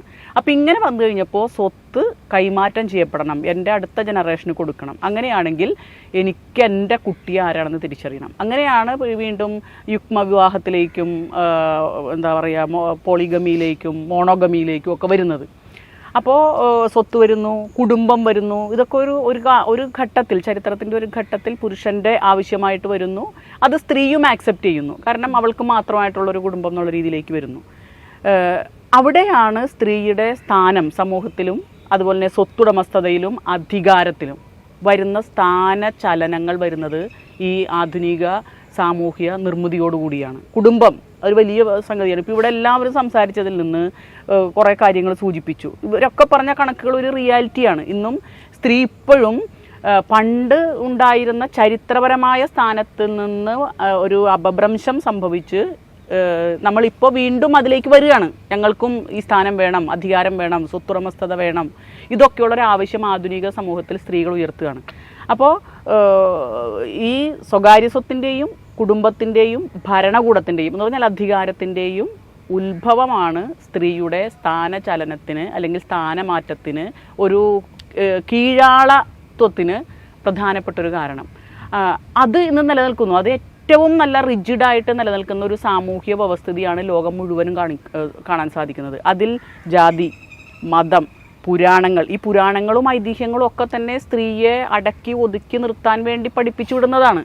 അതിപ്പോൾ ഒരു ഹൈന്ദവ മാത്രമല്ല, അതവിടെ റിലീജിയസ് ഡിഫറൻസ് ഇല്ല. അതൊക്കെ എല്ലാ സമൂഹത്തിലും അധികാരം നിലനിർത്താൻ, അധികാരവും സ്ഥാനമാനങ്ങളും നിലനിർത്താൻ, ആരുടെ കയ്യിലാണോ അതുള്ളത് അത് അതേപോലെ നിലനിർത്താൻ കുറേ മനുഷ്യരെ അതിന് കീഴ്പ്പെട്ട് കീഴാളത്വത്തിൽ നിലനിർത്താൻ വേണ്ടി ഉപയോഗിക്കുന്ന സാമൂഹ്യ സംവിധാനങ്ങളാണ്. അതിന്ന് ആധുനിക സമൂഹത്തിൽ കൂടുതലായിട്ട് ഉപയോഗിക്കുന്നു. വിദ്യാഭ്യാസം പോലും നമ്മൾ പരിശോധിച്ചാൽ ഇപ്പോൾ കേരളത്തിലൊക്കെ കുറേ മാറ്റം വരുന്നുണ്ട്. ഇപ്പോൾ ഈ അടുത്ത സിലബസ് പരിഷ്കരണം വന്നു കഴിഞ്ഞപ്പോൾ വന്നിട്ട് 3ാം ക്ലാസ്സിലെ പുസ്തകത്തിൽ നമ്മൾ നോക്കിയാൽ കാണാൻ സാധിക്കും അച്ഛനും അമ്മയും കുട്ടികളും ഒരുമിച്ച് ജോലി എടുക്കുന്നത്. പക്ഷെ നമ്മൾ പഠിക്കുന്ന സമയത്ത് ഞാൻ ഓർക്കുന്നുണ്ട്, അമ്മ അടുക്കളയിൽ, അച്ഛൻ മറ്റേ ഡൈനിങ് ഹാളിൽ പത്രം വായിക്കുന്നു, കുട്ടികൾ പഠിക്കുന്നു. അപ്പോൾ അമ്മയുടെ ഉത്തരവാദിത്വമാണ് ഈ കുടുംബത്തിൻ്റെ ഉത്തരവാദിത്വം എന്നുള്ള ഒരു നമുക്കറിയാമല്ലോ, നമുക്ക് കൂടുതലും പിക്ചറിലൂടെ കിട്ടുന്ന സാധനങ്ങളാണ് നമ്മൾ ഏറ്റവും കൂടുതൽ ഉൾക്കൊള്ളുക. അല്ലെങ്കിൽ നമ്മുടെ ജീവിതത്തിൽ, കുട്ടി ജീവിതത്തിൽ കാഴ്ച, കുട്ടി വീട്ടിൽ കാണുന്നത് എന്താ, അമ്മ എന്ന് പറയുന്നത് പത്രം വായിക്കുകയോ അല്ലെങ്കിൽ അങ്ങനെയുള്ള സമയമൊന്നും അമ്മയ്ക്കില്ല. നേരെ മറിച്ച് ഒരു പബ്ലിക് സ്പേസിൽ ഇടപെടുന്നത് അച്ഛനാണ്. അപ്പോൾ പബ്ലിക് സ്പേസ് പുരുഷന്മാരുടേതാണ് എന്നുള്ളൊരു കൺസെപ്റ്റ് വളരെ ചെറുപ്പത്തിൽ തന്നെ കുട്ടികൾക്ക് കൊടുക്കുകയാണ്. അപ്പോൾ അത് കണ്ടു വളരുന്ന പെൺകുട്ടി, അത് കണ്ടു വളരുന്ന ആൺകുട്ടി, അവൻ്റെ റോൾ മോഡൽ അച്ഛനാണ് അല്ലെങ്കിൽ പുരുഷന്മാരാണ്. പെൺകുട്ടിയെ സംബന്ധിച്ചിടത്തോളം അവളുടെ റോൾ മോഡൽ എന്ന് പറയുന്നത് സ്ത്രീകളാണ്. ഇവിടെ റിസർവേഷനെ കുറിച്ചൊരു കാര്യം സൂചിപ്പിച്ചു. റിസർവേഷൻ തീർച്ചയായിട്ടും വേണം. കാരണം ആ റിസർവേഷൻ പോലും എന്ത് പേരും ആയിക്കോട്ടെ, ഇനിയിപ്പോൾ പേര് മാറ്റം വരണം എന്നോ അത് ഓരോരുത്തരുടെ അഭിപ്രായം. പക്ഷേ ആ റിസർവേഷൻ ഇല്ലായിരുന്നുവെങ്കിൽ കേരളത്തിലടക്കം ഇന്ത്യയിലെമ്പാടും ഇന്ന് ഏതാണ്ട് 40-40% അല്ലെങ്കിൽ 50% സ്ത്രീകൾ തദ്ദേശ സ്വയംഭരണ സ്ഥാപനങ്ങൾ, ലോക്കൽ സെൽഫ് ഗവൺമെൻറ്റിൽ പങ്കാളികളായി ഭരിക്കുന്നു. അതുപോലും കിട്ടില്ലായിരുന്നു. ഇതെന്തുകൊണ്ട് റിസർവേഷൻ വേണമെന്ന് ആവശ്യപ്പെടുന്നു? പരമ്പരാഗതമായി കാലങ്ങളായി, ആയിരത്താണ്ടുകളായി നമ്മളെ അടിച്ചമർത്തി വെച്ചിട്ടുള്ള നമുക്ക് കിട്ടേണ്ട അധികാരം, നമുക്ക് കിട്ടേണ്ട സ്ഥാനങ്ങൾ, നമ്മുടെ എന്താ പറയുക അന്തസ്സ്, ഇതൊക്കെ വെച്ചിട്ടുണ്ട് ഈ സമൂഹം. അതിനൊരു പരിഹാരമാണ് റിസർവേഷൻ. ഈ സമൂഹം 50%-ലേറെ വരുന്ന സ്ത്രീകളോട് കാണിച്ചിട്ടുള്ള അനീതിക്ക് ഈ സമൂഹം തീർച്ചയായും പരിഹാരം ചെയ്യണം, പാപപരിഹാരം ചെയ്യണം, എന്താണ് പ്രാശ്ചിത്വം ചെയ്യണം എന്നൊക്കെ പറയൂലേ, അതാണ് തീർച്ചയായിട്ടും 50% റിസർവേഷൻ. അത് ഇപ്പോൾ SC/STയുടെ കാര്യത്തിൽ അത് തന്നെയാണ്. അവരൊക്കെ ജാതീയമായി, ഇപ്പോൾ സ്മൃതികളുടെ കാര്യം പറഞ്ഞു, ഐതിഹ്യങ്ങളുടെ കാര്യം പറഞ്ഞു, ഇതിലൊക്കെ ഗ്രേഡഡ് ഇനിക്വാളിറ്റിയാണ് ഇതിനകത്തൊക്കെ. ഇപ്പോൾ നമ്മൾ ചരിത്രം പഠിപ്പിക്കുന്നുണ്ട് കുട്ടികളെ. ആ ചരിത്രത്തിലൊക്കെ കാണുന്നത് എന്താ, ഒരു 1000 ആണ്ടുകൾ മുമ്പ് അല്ലെങ്കിൽ ഒരു പ്രീ ഹിസ്റ്റോറിക് പീരീഡ്, ഇവിടെയൊക്കെ കാണുന്നത് ഇന്ത്യയിലെമ്പാടും, അത് ഇന്ത്യയിൽ മാത്രമല്ല കേട്ടോ, പല സ്ഥലത്തും. ഇന്ത്യയിലാണെങ്കിൽ ജാതിയടിസ്ഥാനത്തിൽ മനുഷ്യരെ തിരിക്കുന്നു, ചിലർക്ക് പ്രത്യേക അവകാശങ്ങൾ കൊടുക്കുന്നു, ചിലർക്ക് അവകാശമില്ല. അതിൽ തന്നെ സ്ത്രീ, ഇപ്പോൾ മനുസ്മൃതിയിലൊക്കെ പ്രത്യേകം പറഞ്ഞിട്ടുള്ളത് സ്ത്രീക്കും നായ്ക്കും ഒരേ സ്ഥാനമാണ്. മനുസ്മൃതി ഞാൻ വായിച്ചാണ് കേട്ടോ. സ്ത്രീക്കും ഞാൻ മനുസ്മൃതി, അതായത് രക്ഷയുള്ളത് ബ്രാഹ്മണർക്ക് മാത്രമാണ്. ഇതാണ് ഞാൻ പറഞ്ഞത്. അത് ഏതെങ്കിലും ഒരു ജാതീയത കാണിക്കാൻ വേണ്ടിയല്ല, പക്ഷേ സമൂഹത്തെ അങ്ങനെ ഗ്രേഡഡ് ഇനിക്വാളിറ്റി ആയിട്ട് തിരിച്ചിരുന്നു. അതിൽ ഏറ്റവും കൂടുതൽ പ്രയാസം അനുഭവിച്ചിട്ടുള്ളത് സ്ത്രീകൾ തന്നെയാണ്. ഇപ്പോൾ പാഞ്ചാലിയുടെ കാര്യം പറഞ്ഞാലും ഗാന്ധാരിയുടെ കാര്യം പറഞ്ഞാലും ഇവരൊക്കെ പുരുഷൻ്റെ സന്തോഷത്തിനും ഇഷ്ടത്തിനും അഭിമാനത്തിനും വേണ്ടി അവരുടെ വ്യക്തിത്വവും ജീവിതവും സമർപ്പിക്കപ്പെടേണ്ടവളാണ് എന്നുള്ള പ്രതീതിയാണ് സൃഷ്ടിക്കുന്നത്. എന്തായാലും എനിക്ക് തോന്നുന്നത് പുരാണത്തിലാണെങ്കിലും ഒരു കാര്യം സൂചിപ്പിക്കാനുള്ളത്, ഇപ്പൊ ഈ ഞാൻ മറ്റേ ചരിത്രപരമായിട്ട് പറഞ്ഞല്ലോ, ഇപ്പോൾ നമ്മളിപ്പോൾ വനിതാ ദിനം ആചരിക്കുന്നുണ്ട് March 8. ഈ വനിതാ ദിനം മുതൽ അത് വളരെ ക്ലിയർ ആയിട്ടുള്ള ചരിത്രപരമായിട്ടുള്ള സ്ത്രീയുടെ ഒരു മുന്നേറ്റത്തെ സൂചിപ്പിക്കുന്നതാണ്. 1906-8 കാലഘട്ടത്തിൽ ക്ലാര സെത്കിനെ പോലെ, അല്ലെങ്കിൽ റഷ്യയിലൊക്കെ ആണെങ്കിൽ അലക്സാണ്ട്ര കൊളന്തായിയെ പോലുള്ള സ്ത്രീകൾ ഞങ്ങൾക്കും ഈ ഭൂമിയിൽ, ഈ രാജ്യത്ത് അധികാരവും അവകാശവും ഒക്കെ ഉണ്ട്, അത് ഞങ്ങൾക്ക് നിവർത്തിച്ച് തരിക തന്നെ വേണം എന്ന് പറഞ്ഞുകൊണ്ട് ആരംഭിച്ച സ്ത്രീ പ്രസ്ഥാനങ്ങൾ, അതിലെല്ലാ സ്ത്രീകളും, നമ്മളിപ്പോൾ ഇവിടെ വ്യത്യസ്തമായ കക്ഷി രാഷ്ട്രീയത്തിൻ്റെ അടിസ്ഥാനത്തിൽ വ്യത്യസ്തമായിട്ടുണ്ടാവാം, പക്ഷേ സ്ത്രീ എന്ന നിലയ്ക്ക് നമുക്ക് കിട്ടേണ്ട അവകാശങ്ങൾക്ക് വേണ്ടിയിട്ടുള്ള പോരാട്ടങ്ങൾ നിരവധിയാണ്. അതിൽ തന്നെ മണിക്കൂർ കണക്കാക്കല്, അതേപോലെ തൊഴിലിൽ വേതനം എന്ന് പറയുന്നത് ഭയങ്കര വ്യത്യാസമായിരുന്നു. അതെ അതെ അതെ അതെ അതെ അതെ തുല്യവേതനം, വിനോദം, അതിലെ തൊഴിൽ സമയം, ഇതൊക്കെ വലിയ പ്രയാസം. അതുപോലെ സ്ത്രീകളായിട്ടുള്ള തൊഴിൽ മേഖലയിൽ വരുമ്പോൾ, അല്ലെങ്കിൽ രാഷ്ട്രീയത്തിൽ വരുമ്പോൾ ഇവർ പറയുന്ന, അല്ലെങ്കിൽ പ്രൈവറ്റ് മേഖലയിലാണെങ്കിൽ വരുമ്പോൾ ഇവർ പറയുന്ന ഒരു ഇത്, സ്ത്രീകൾക്ക് എന്താണ് ഒരു പ്രത്യേക കാലഘട്ടത്തിൽ അവരെ മാറ്റി നിർത്തേണ്ടി വരുന്നു. ആ സമയത്ത് കമ്പനിക്ക് അല്ലെങ്കിൽ ബെനിഫിറ്റ് ഇല്ലാതെ അവർക്ക് റെമ്യൂണറേഷൻ കൊടുക്കേണ്ടി വരുന്നു. ഈ പ്രസവവും മറ്റു കാര്യങ്ങളുമാണ് ഇവരെ സൂചിപ്പിക്കുന്നത്. അല്ല, ഇതൊന്ന് കൺക്ലൂഡ് ചെയ്തോട്ടെ. അപ്പോൾ ഇതില് ഇപ്പോൾ നിലവിൽ കേരളത്തിൽ വളരെയേറെ മികച്ച ഒരു രീതി, അത് നമ്മൾ സംതൃപ്തിയോടുകൂടിയല്ല കേട്ടോ പറയുന്നത്. പക്ഷേ പഞ്ചായത്ത് രാജ് ആക്ട് ആദ്യമായിട്ട് ഇവിടെ നടപ്പിലാക്കി. അതുപോലെ 50% സ്ത്രീ പ്രാതിനിധ്യം കൊടുത്തു. അവിടെ സ്ത്രീകൾ എല്ലാ തരത്തിലും 50% പ്രാതിനിധ്യം കൊടുത്തു എന്ന് പറയുമ്പോൾ അവിടെ തന്നെ കൃത്യമായി ഗവൺമെൻറ് ഇടപെട്ടു. അതായത് പ്രസിഡന്റ് അധ്യക്ഷ സ്ഥാനത്ത്, സ്റ്റാൻഡിംഗ് കമ്മിറ്റി ചെയർപേഴ്സൺ സ്ഥാനത്ത് ഇവിടെയൊക്കെ 50% വീതിച്ചു. അങ്ങനെ വന്നു. പക്ഷേ നമ്മൾ അർഹിക്കുന്ന പ്രാതിനിധ്യം ഇപ്പോഴും കിട്ടിയിട്ടില്ല. നിയമസഭയിൽ, പാർലമെൻറ്റിൽ ഇവിടെ ഒന്നും കിട്ടിയിട്ടില്ല. ഇവിടെ നിങ്ങൾ നേരത്തെ സൂചിപ്പിച്ചതുപോലെ തന്നെ കാൻഡിഡേറ്റർഷിപ്പ് തന്നെ നമുക്ക് വളരെ സൂചിപ്പിച്ചതുപോലെ എല്ലാ സ്ത്രീകളുടെയും ആത്മാഭിമാനത്തോടു കൂടി ഉയർന്നു വരണമെന്ന് ആഗ്രഹിക്കുന്ന സ്ത്രീകളെ സംബന്ധിച്ച് ഒരു അസംതൃപ്തിയോടുകൂടി തന്നെയാണ് പറയുന്നത്. അതുപോലെ എല്ലാ മേഖലയിലും കുടുംബശ്രീ ഏതാണ്ട് 40 നമ്മളിപ്പോ പിന്നെ മാഡം പറഞ്ഞു സ്ഥാനാർത്ഥിത്വം ഇങ്ങനെ കഴിവ് തെളിയിച്ച് വന്നാൽ കിട്ടുമെന്ന്. പിന്നെ മഹിളാ കോൺഗ്രസിന്റെ സംസ്ഥാന പ്രസിഡന്റ് ആയിരുന്നു, അവരുടെ പേരെന്തായിരുന്നു? ഷാനിമോളാണോ? അല്ലല്ല, കേരളത്തിൽ നേരത്തെ ലതിക സുഭാഷ്. അവര് ഗംഭീര ഒരു സ്ത്രീയാണ്, ഇതുപോലെ വളരെ ഉഷാറുള്ള ഒരു രാഷ്ട്രീയ പ്രവർത്തകയാണ്. അവർക്ക് സീറ്റ് വേണം എന്ന് പറഞ്ഞിട്ട് അവർക്ക് ഈ പറഞ്ഞതുപോലെയാണ് വിജയിക്കാൻ സാധ്യതയുള്ള, അവർക്ക് വിശ്വാസം ചെയ്തു പറഞ്ഞു വരുന്നത്.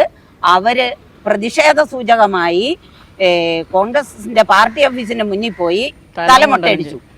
എന്നിട്ടും ആ പ്രതിഷേധം പാർട്ടിയിലെ പുരുഷന്മാരോ നേതാക്കളോ ഈവൻ സ്ത്രീകളോ പോലും അവരുടെ ഒപ്പം നിന്നില്ല എന്നുള്ളതാണ്. അതാണ് നമ്മൾ ഇപ്പൊ ആവശ്യപ്പെടുന്നത്. സ്ത്രീകൾക്ക് വേണ്ടി മറുപടി പറയാൻ വന്നപ്പോഴാണ് ഇടയ്ക്ക് പറഞ്ഞത്. ഞാൻ പറയാം, ഇത് തീർക്കട്ടെ. എന്നിട്ട് അവർക്ക് ആ പാർട്ടി വിട്ടു പോകേണ്ടി വരികയാണ്. ഭയങ്കരമായ അതാണ് സ്ത്രീകൾക്ക് സംഭവിക്കുന്നത്. അപ്പൊ അതായത് ഇപ്പം ഞാൻ ഈ ഷൈൻ സംസാരിച്ചുകൊണ്ടിരുന്നപ്പോഴാണ് ഞാൻ ഇടയ്ക്ക് ഒരു കാര്യം പറയാനുണ്ടെന്ന് പറഞ്ഞത്. അതിനകത്ത് ഷൈൻ ഒരു കാര്യം തെറ്റിദ്ധരിച്ചു എന്നായിരിക്കും. ഞാൻ റിസർവേഷൻ വേണ്ടെന്ന് ഞാൻ പറഞ്ഞിട്ടില്ല. റിസർവേഷൻ അല്ല, പേര് റെപ്രസെന്റേഷൻ എന്ന് പറയുന്നതിൽ ഉള്ള ഒരു ലീഗാലിറ്റിയാണ് ഞാൻ പറഞ്ഞത്. സിന്ധു മനസ്സിലായി കാണുമെന്ന് ഞാൻ വിചാരിക്കുക. കാര്യം റിസർവേഷൻ എപ്പോഴും ഞാൻ കൂടുതൽ വിശദീകരിക്കുന്നില്ല. ഞാൻ റിസർവേഷൻ വേണ്ടെന്ന് പറഞ്ഞിട്ടില്ല. പിന്നെ ഇതിനകത്തുള്ള ഏറ്റവും വലിയ ഒരു പ്രശ്നം, ഇതിൽ നിൽക്കുന്ന ഒരാളെന്നുള്ള നിലയ്ക്ക് എനിക്ക് തോന്നിയൊരു കാര്യമുണ്ട്. നമ്മുടെ നയരൂപീകരണ രംഗത്ത് എല്ലാ രാഷ്ട്രീയ പ്രസ്ഥാനത്തിന്റെയും നയരൂപീകരണ കമ്മിറ്റികളിൽ സ്ത്രീകൾ വരില്ല. അവിടെ എപ്പോഴും പുരുഷന്മാരെ വരുള്ളൂ. റെപ്രസെന്റേഷന് വേണ്ടി അല്ലെങ്കിൽ ഈ പറയുന്ന സോകോൾഡ് റിസർവേഷന് വേണ്ടിയിട്ട് ഒരു സ്ത്രീയെ വെക്കും. അല്ലാതെ ഏത് മേഖലയിലാണ് ഇപ്പം സിന്ധുമോൾ പറഞ്ഞു 5 പേരെ പിന്നെ തെരഞ്ഞെടുപ്പിൽ നിർത്തി. ശരി, നല്ല കാര്യം. അപ്പൊ ഇത് മുൻകാലങ്ങളിലും നിർത്തിയിട്ടുണ്ട്, വിവിധ രാഷ്ട്രീയ പാർട്ടികൾ നിർത്തിയിട്ടുണ്ട്.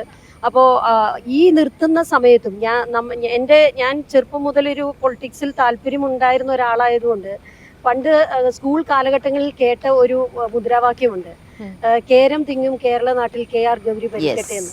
ഒരിക്കലും KR ഗൗരിക്ക് ഭരിക്കാൻ കഴിഞ്ഞിട്ടില്ല. KR ഗൗരിയെ പോലെ ഞാൻ ലാത്തിക്കുഞ്ഞുങ്ങൾക്ക് ഉൽപാദന ശേഷി ഉണ്ടായിരുന്നെങ്കിൽ ഞാൻ 1000 ലാത്തിക്കുഞ്ഞുങ്ങളെ പ്രസവിക്കുമായിരുന്നു എന്ന് പറഞ്ഞ് KR ഗൗരിയമ്മയ്ക്ക് രക്ഷയില്ല ഇവിടെ. പിന്നെ ഈ പറയുന്ന സിന്ധുവിനോ ഷൈനോ ദീപ്തിക്കോ ഒക്കെ എന്ത് ചെയ്യാൻ കഴിയുന്നു എന്നുള്ളത് വളരെ ചിന്തിക്കേണ്ട ഒരു വിഷയമാണ്. ഇപ്പൊ ഇവിടെ ലതിക സുഭാഷിന്റെ കാര്യം പറഞ്ഞു. എനിക്ക് അതിൻ്റെ അകത്ത് ഡിഫറൻസ് ഓഫ് ഒപ്പീനിയൻ ഉണ്ട്. കാരണം ഇപ്പോൾ ലതിയേക്കാളും മുമ്പ് ഈ പ്രസ്ഥാനത്തിന്റെ ഏറ്റവും പ്രധാനപ്പെട്ട ഒരു പോസ്റ്റിൽ ഇരുന്ന് മുമ്പോട്ട് വന്നിട്ടുള്ള ഒരാളാണ്. ഒരിക്കലും ഒരു രാഷ്ട്രീയ പ്രസ്ഥാനത്തിൽ നിൽക്കുന്ന സാഹചര്യത്തിൽ ആ രാഷ്ട്രീയ പ്രസ്ഥാനത്തിന്റെ ഓഫീസിന് മുമ്പിൽ പോയി ഒരു സീറ്റ് കിട്ടിയില്ല എന്ന് പറഞ്ഞ് അവർക്ക് പാർട്ടി ധാരാളം അവസരം കൊടുത്തിട്ടുണ്ടായിരുന്നു. അവർക്ക് മത്സരിക്കാൻ കഴിഞ്ഞിട്ടുണ്ടായിരുന്നു. VS അച്യുതാനന്ദനെതിരെ മത്സരിച്ച സ്ഥാനാർത്ഥിയായിരുന്നു ലതിക സുഭാഷ്. മഹിളാ കോൺഗ്രസിന്റെ സംസ്ഥാന പ്രസിഡന്റാണ്. നിസ്സാര പോസ്റ്റല്ല, കോൺഗ്രസിനെ സംബന്ധിച്ച് ഏറ്റവും പ്രധാനപ്പെട്ട പോസ്റ്റാണ്. അവരും ജില്ലാ പഞ്ചായത്ത് പ്രസിഡന്റ് ആയിരിക്കെ തന്നെ KPC സെക്രട്ടറി ആക്കുന്നു. അതേ വർഷം തന്നെ KPC ജനറൽ സെക്രട്ടറി ആക്കുന്നു. മഹിളാ കോൺഗ്രസിന്റെ പ്രസിഡന്റ് ആക്കുന്നു. അതുകൊണ്ട് പാർട്ടി പ്രൊവൈഡ് ചെയ്തിട്ടുണ്ട്. പക്ഷേ പ്രൊവൈഡ് ചെയ്തത് പോരായിരുന്നു എന്ന് ഒരു പക്ഷേ ശരിയാണ്. ഒരു സ്ഥാനാർത്ഥിത്വം അവർ ചോദിച്ച ആ സീറ്റല്ല, മറ്റൊരു സീറ്റാണ് പാർട്ടി ഓഫർ ചെയ്തത്. അങ്ങനെ ഓഫർ ചെയ്തപ്പോൾ അത് നമ്മുടെ ചർച്ചയുടെ ഭാഗമല്ല. പക്ഷെ പറഞ്ഞുകൊണ്ട് മാത്രം ഞാൻ പറയുകയാണ്, അവര് ചോദിച്ച അവിടെ ചോദിച്ച പറയട്ടെ ഷൈൻ തീർക്കട്ടെ. അതായത് ഈ പറയുന്ന സീറ്റ് ചോദിച്ച സീറ്റ് അല്ല കൊടുത്തത്, മറ്റൊരു സീറ്റാണ് കൊടുത്തത്. അതിന്റെ പേരിലുള്ള വലിയ ഒരു ഇപ്പം ഏറ്റുമാനൂർ കൊടുക്കുമ്പോൾ പറയാണ് വൈപ്പിനിൽ മത്സരിക്കൂ എന്ന് പറയുമ്പോൾ അതെനിക്ക് മത്സരിക്കാൻ പറ്റില്ല എന്ന് പറയുന്നത് ഒരു ശരിയായ രീതിയാണെന്ന് തോന്നില്ല. എന്തുകൊണ്ട് പറ്റുന്നില്ല? വൈപ്പിനിലൊക്കെ കോൺഗ്രസ് മത്സരിച്ച് ജയിച്ചിട്ടുള്ള സ്ഥലമാണ്.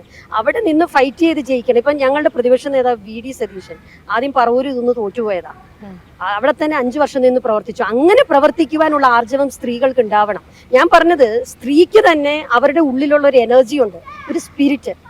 ഇത് ദീർഘമായി പ്രവർത്തിക്കാൻ എത്ര ചലഞ്ചസ് വന്നാലും ഞാൻ ഇതിൽ തന്നെ നിന്ന് പ്രവർത്തിക്കും എന്ന് പറയുന്നതാണ് ചങ്കൂറ്റം. അല്ല തലമുണ്ടനം ചെയ്തിട്ട് പാർട്ടിയും നിഷേധിച്ചു പോകുന്നത് ഒരു നല്ല കാര്യമാണ് എന്ന് എനിക്ക് പറയാൻ കഴിയില്ല. അല്ല അതെ, പിന്നെ അത് അതിനകത്ത് വ്യക്തിപരമായ ഓരോരുത്തരുടെ എതിർപ്പ് പ്രകടിപ്പിക്കാനുള്ള അവരുടെ അവകാശം, അവരുടെ അല്ല, അവകാശം. അത് ശരിയോ തെറ്റോ എന്നുള്ളതല്ല.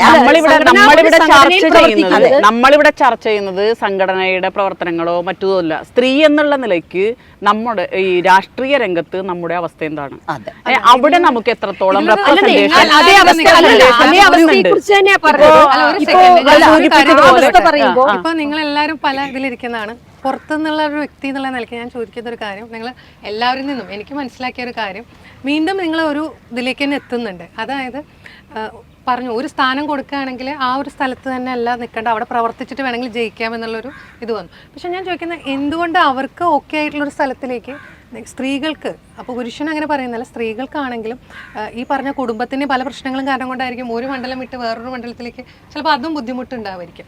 അപ്പോൾ എന്തിനാണ് ഇങ്ങനെ ഇപ്പോഴും സ്റ്റിൽ ഇങ്ങനെ ഒരു ഇത്രയും മുകളിലേക്ക് നമ്മൾ വരുന്നുണ്ടെങ്കിലും ഈ പുരുഷന്മാരുടെ ഈ ഒരു പ്രശ്നം അതാണ് ഇവിടെ വരുന്നത്. എന്തുകൊണ്ടാണ് നമുക്ക് അതിനെ ഒപ്പോസ് ചെയ്തിട്ട് പോകാൻ? അതിന്റെ ഒരു കാരണമായി ഇപ്പൊ ഇവിടെ നമ്മളൊക്കെ സംസാരിക്കുമ്പോൾ അല്ലെങ്കിൽ പൊതുവെ ഇപ്പൊ നമ്മളായിരിക്കില്ല, പൊതുവെ സമൂഹത്തിൽ പറയുമ്പോൾ നമ്മുടെ പ്രസ്ഥാനങ്ങൾക്കകത്ത് ഏത് പ്രസ്ഥാനം അത് എന്തോ പറയുന്നില്ല, പറയുമ്പോൾ നിങ്ങളിപ്പോൾ ഇവിടെ മാഡം സൂചിപ്പിച്ചു കഴിവ് തെളിയിക്കൂ. ഞാൻ PT ഉഷയുടെ കൂടെ എനിക്കൊരു അവസരം തന്നാൽ തീർച്ചയായിട്ടും ഞാൻ പരാജയപ്പെടുമല്ലോ, അത് ആർക്കറിയാം. അതുപോലെ തന്നെ കാലങ്ങളായി എല്ലാ അധികാരവും ഇരിക്കുന്ന പുരുഷ സമൂഹം, ആ പുരുഷ സമൂഹത്തോടാണ് ആര് മത്സരിക്കേണ്ടത്? ഞാൻ മത്സരിക്കേണ്ടത്. എൻ്റെ കാലുമേ കെട്ടിയിട്ടുള്ളത് എൻ്റെ കുടുംബം, അതിൻ്റെ സമൂഹം എൻ്റെ കാലിൽ കെട്ടപ്പെട്ടിട്ടുള്ള ഒട്ടേറെ ഉത്തരവാദിത്വങ്ങൾ, അതുപോലെ തന്നെ മറ്റ് സോഷ്യൽ ഇൻസ്റ്റിറ്റ്യൂഷൻസ് ഒരു സ്ത്രീ എന്നുള്ള നിലയ്ക്ക് ഞാൻ എങ്ങനെ എവിടെ എങ്ങനെ ഏത് രീതിയിൽ പെരുമാറണം എന്നൊക്കെ രീതിയിലുള്ള അൺറിട്ടൺ ലോസ്. ഇപ്പോൾ മാഡം ഇവിടെ സൂചിപ്പിക്കുന്നത് നിങ്ങൾ രണ്ടുപേരും അഡ്വക്കേറ്റ്സ് ആണ്. ഇക്വാളിറ്റി ബിഫോർ ലോ ഉണ്ട്. അതിൽ പ്രത്യേകമായിട്ട് പറഞ്ഞിട്ടുണ്ട് എന്താ, ജാതി, ലിംഗം, വർണ്ണം, വർഗം, പ്രദേശം ഇവയുടെ പേരിൽ പാടില്ല, വിവേചനം പാടില്ല. എന്തുകൊണ്ട് സെക്സിനെ പ്രത്യേകം കൊടുത്ത് പറഞ്ഞു? സെക്ഷലായിട്ടുള്ള ഒരു വിവേചനം ഇന്ത്യൻ സമൂഹത്തിലുണ്ട്. അപ്പം അതുകൊണ്ട് അത് പാടില്ല എന്ന് പറയുമ്പോഴും ഇതിനെയൊക്കെ ഭരിക്കുന്നത് ഭരണഘടനയല്ല. ഇപ്പോൾ 2013 ഒരു പെൺകുട്ടി ആക്രമിക്കപ്പെട്ടല്ലോ ഡൽഹിയിൽ. അന്ന് കോൺഗ്രസിൻ്റെ ഗവൺമെൻറ് ഒരു കമ്മീഷനെ വെച്ചു, ജസ്റ്റിസ് JS വർമ്മ. അദ്ദേഹം ആ കമ്മീഷൻ റിപ്പോർട്ട് തുടങ്ങുന്നത് ഗവൺമെൻറ്റോട് പറയുന്നത് ഇതാണ്, അതായത് അൺറിട്ടൺ റൂൾസ് ആൻഡ് റെഗുലേഷൻസ് അല്ലെങ്കിൽ കൺസെപ്റ്റ് ആണ് ഇന്ത്യൻ സമൂഹത്തെ ഭരിക്കുന്നത്. അതിൽ കേരളം മാറിയൊന്നും നിൽക്കുന്നില്ല. അപ്പോൾ അങ്ങനെ വരുമ്പോൾ പരമ്പരാഗതമായി ഈ രാഷ്ട്രീയ അധികാരങ്ങളും അവകാശങ്ങളും അനുഭവിക്കുന്ന ജനസംഖ്യയുടെ പകുതി അല്ലെങ്കിൽ പകുതിയിൽ കുറവ് വരുന്ന പുരുഷ സമൂഹം, ആ ഒരു പുരുഷാധികാര, നേരത്തെ പറഞ്ഞില്ലേ പാട്രിയാർക്കിക്കൽ സൊസൈറ്റി, അത് തന്നെയാണ്. ആ സംസ്കാരം വച്ചുകൊണ്ട് ഇരിക്കാനാണ് ബാക്കി എല്ലാ സോഷ്യൽ ഇൻസ്റ്റിറ്റ്യൂഷനും ശ്രമിക്കുന്നത്.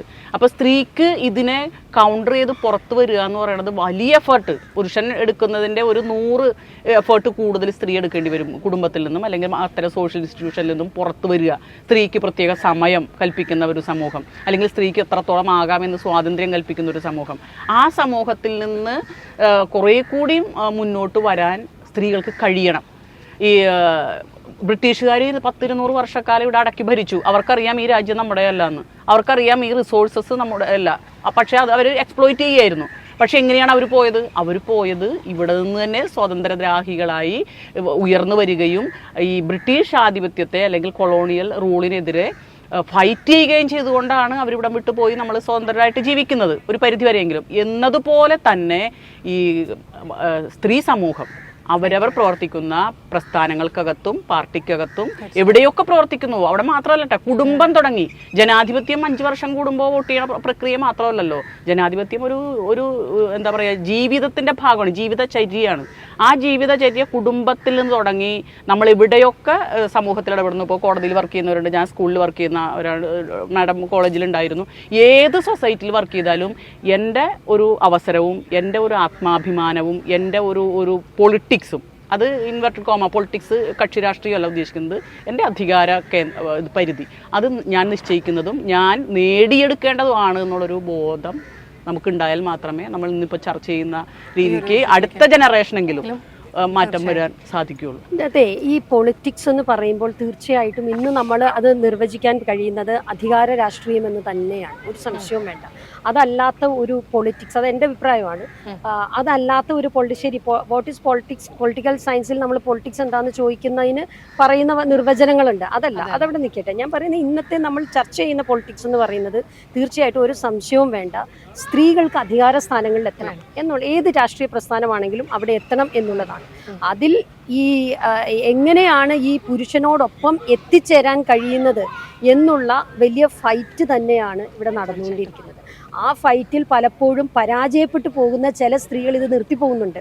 ഞാൻ പറയുന്നത് എൻ്റെ പോയിന്റ് അതാണ്, അങ്ങനെ നിർത്തിപ്പോകരുത്. ഇപ്പം നമ്മളിപ്പോ വിദേശ രാജ്യങ്ങളിലേക്കൊന്നും പോകേണ്ട കാര്യമില്ല. നമ്മുടെ രാജ്യത്ത് തന്നെ, നമ്മുടെ ചരിത്രത്തിൽ തന്നെ റാണി ലക്ഷ്മിബായി മുതൽ ഇങ്ങോട്ട് പേരെടുത്ത് നോക്കിയാൽ എത്രയോ പ്രതിസന്ധികൾ നേരിട്ട് അതിജീവിച്ച് അധികാരം കയ്യിലാക്കിയ സ്ത്രീകളുടെ ചരിത്രമുണ്ട്. ആ ചരിത്രം മാത്രം നമ്മൾ നോക്കിയാൽ മതി. അപ്പം സ്ത്രീക്ക് അതെല്ലാം ചെയ്യാൻ കഴിയുന്നതാണ്. ഇപ്പോൾ ഈ പറയുന്ന നമ്മളിപ്പോൾ ഈ പുരാണങ്ങളിലും വേദങ്ങളിലും ഒക്കെ പറഞ്ഞതിൻ്റെ അകത്ത് എനിക്കൊരു ചെറിയ അഭിപ്രായ വ്യത്യാസം ഉള്ളത്, അതിൻ്റെ അകത്ത് നെഗറ്റീവ്സും ഉണ്ട് പോസിറ്റീവ്സും ഉണ്ട്. സ്ത്രീയുടെ പോസിറ്റീവ് ആസ്പെക്ട്സും അതിൻ്റെ അകത്ത് പറയുന്നുണ്ട്. ഇപ്പം മനുസ്മൃതിയിൽ തന്നെ പറയുന്നുണ്ട്, എത്ര നാരിസ്തു പൂജ്യന്തേ രമന്തേ തത്ര ദേവത എന്ന് പറയുന്നുണ്ട്. സ്ത്രീകൾ എന്നിടത്ത് ദേവതകൾ രമിക്കുന്നു എന്നും പറയുന്നുണ്ട്. എന്ന് പറഞ്ഞാൽ മറ്റതൊക്കെ ശരിയാണോ എന്ന് ഞാൻ പറയുന്നില്ല, ഒരു പറഞ്ഞതിനോട് ഞാൻ യോജിക്കുകയും ചെയ്യുന്നുണ്ട്. അപ്പോൾ അതിൻ്റെ അകത്തുള്ള നെഗറ്റീവ്സും പോസിറ്റീവ്സും ഒക്കെ ഉണ്ടാവും. പക്ഷേ അധികാര രാഷ്ട്രീയം എന്ന് പറയുന്നത് ഇപ്പോഴും ഒരു സമസ്യയായി നമ്മുടെ സമൂഹത്തിന് മുമ്പിൽ, സ്ത്രീക്ക് മുമ്പിൽ നിൽക്കുന്നു എന്നുള്ളതിനെ ഈ പറയുന്ന പോലെ പല കക്ഷി രാഷ്ട്രീയത്തിൽപ്പെട്ട എല്ലാവരും ഒറ്റക്കെട്ടായി ഒരുമിച്ച് നിന്ന് സ്ത്രീക്ക് വേണ്ടി സംസാരിക്കണം എന്ന് തന്നെയാണ് എൻ്റെ ഒരു അഭിപ്രായം. അതിന് രണ്ടിടങ്ങളാണ് നമ്മളുടെ സമൂഹത്തിൽ സൃഷ്ടിക്കപ്പെട്ടത്. ഒന്ന് പൊതു ഇടം, ഒന്ന് ഈ പറയുന്ന പോലെ ഗൃഹ ഇടം. പൊതുവിടം, അതെ, സ്വകാര്യ ഇടം എന്ന് പറയാം, അല്ലെങ്കിൽ ഗൃഹ ഇടം, വീട്. സ്ത്രീകൾക്ക് പൊതു ഇടം എന്ന് പറയുന്നത് പുരുഷന് മാത്രം അവകാശമുള്ളതും അവന് മാത്രം രമിക്കാനുള്ള ഒരു മേഖലയായി മാറ്റപ്പെട്ടു. അത് ഇപ്പോഴും ഏതാണ്ടൊക്കെ കുറെയൊക്കെ അങ്ങനെ തന്നെയാണ്. ഇപ്പം നമ്മൾ നൈറ്റ് വാക്ക് ഒക്കെ വെക്കുന്നില്ലേ, സ്ത്രീകൾക്ക് വേണ്ടി നൈറ്റ് വാക്ക് ഒക്കെ വെക്കുന്നത് എന്തിനെ ചലഞ്ച് ചെയ്തുകൊണ്ടാ? ഈ പൊതു ഇടത്തെ ഒന്ന് ഭേദിക്കാനുള്ള സ്ത്രീയുടെ ഒരു ആഗ്രഹമാണത്. ഗൃഹ ഇടം എന്ന് പറയുന്നത് അവൾ കുടുംബത്തിലേക്ക് ഒതുങ്ങണം എന്നുള്ള ഒരു കോൺസെപ്റ്റ് അത് അവിടെ ഓട്ടോമാറ്റിക്കായിട്ട് ഉണ്ടാവുകയാണ് ചെയ്തത്. അത് സ്ത്രീകൾ അറിഞ്ഞോ അറിയാതെയോ അവരത് ഏറ്റെടുക്കുകയും ചെയ്തിട്ടുണ്ട്. കുടുംബ ഭദ്രത, കുഞ്ഞുങ്ങൾ, ഭർത്താവ്, എൻ്റെ വീട് എന്നുള്ളതൊക്കെ അത് മോശമാണെന്നല്ല ഞാൻ പറയുന്നത്, അതൊക്കെ നമ്മൾക്ക് ആവശ്യമുള്ളതാണ്. പക്ഷെ അതിലേക്ക് മാത്രം ഒതുങ്ങിയപ്പോൾ ഈ പൊതുവിടം പുരുഷന്മാർക്ക് വേണ്ടി വളരെയധികം വികസിച്ചു പോവുകയും അവിടെ നമ്മൾ എന്താ പറയുക അന്യം നിന്ന് പോവുകയും, ഈ ഗൃഹത്തിൽ ഇപ്പോൾ പറയും അടുക്കളയിലെ കാര്യം തീരുമാനിക്കുന്നത് സ്ത്രീയാണെന്നൊക്കെ പറയും. അതൊക്കെ ശരിയാണ്. പക്ഷെ അടുക്കളയിലെ കാര്യം ഉണ്ടാകുന്ന സംഘർഷങ്ങൾ ഒരുപാടുണ്ട്. അത് സ്ത്രീകൾ എങ്ങനെ തീരുമാനിച്ചെടുക്കുന്നു എന്നുള്ള ഒരു വലിയ സംഘർഷം പല വീടുകളും അതിൻ്റെ ഉള്ളിൽ നടക്കുന്നുണ്ടാവും. ഒറ്റയടിക്കൊന്നും അങ്ങ് അക്സെപ്റ്റ് ചെയ്യുന്നതായിരിക്കില്ല. അവിടെ പല പല ഘടകങ്ങൾ ഒന്നിച്ചു ചേർന്ന് ഇവിടെ സമാധാനമാണ് ആവശ്യം എന്നുള്ള ഒരു സങ്കല്പത്തിലേക്കൊക്കെ വരുന്നതിൻ്റെ ഭാഗമായിട്ടാണ്. പക്ഷെ അത് പൊതു ഇടത്തിലേക്ക് വരുമ്പോൾ അത് പുരുഷന്മാർ ആഗ്രഹിക്കുന്നില്ല. സത്യത്തിൽ സ്ത്രീകളുടെ ശരീരഘടന പോലും അല്ലേ രാഷ്ട്രീയത്തിലേക്ക് അല്ലെങ്കിൽ പൊതു ഇടങ്ങളിലേക്ക് സ്ത്രീകളെ എത്തിക്കുന്നതിന് വിഘാതമാകുന്നുണ്ട്. അതുപോലും ഒരു കാലഘട്ടത്തിൽ നമ്മളുടെ ലോകരാഷ്ട്രങ്ങളിൽ എത്രയോ ഇടത്ത് സ്ത്രീകൾ, സ്കാൻഡിനേവിയൻ രാജ്യങ്ങളാണ് ലോകത്ത് 1-ാം നമ്പർ ആനന്ദത്തിന്റെ കാര്യത്തിൽ, വികസനത്തിന്റെ കാര്യത്തിൽ, സമാധാനത്തിന്റെ കാര്യത്തിൽ. ഞാൻ പറഞ്ഞത് നമ്മുടെ നാട്ടിലേക്ക് വന്നപ്പോൾ നമ്മൾ ഒരേ ശരീരഘടനയുള്ളവരല്ലേ? നമ്മൾ സൃഷ്ടിച്ചെടുത്ത ചില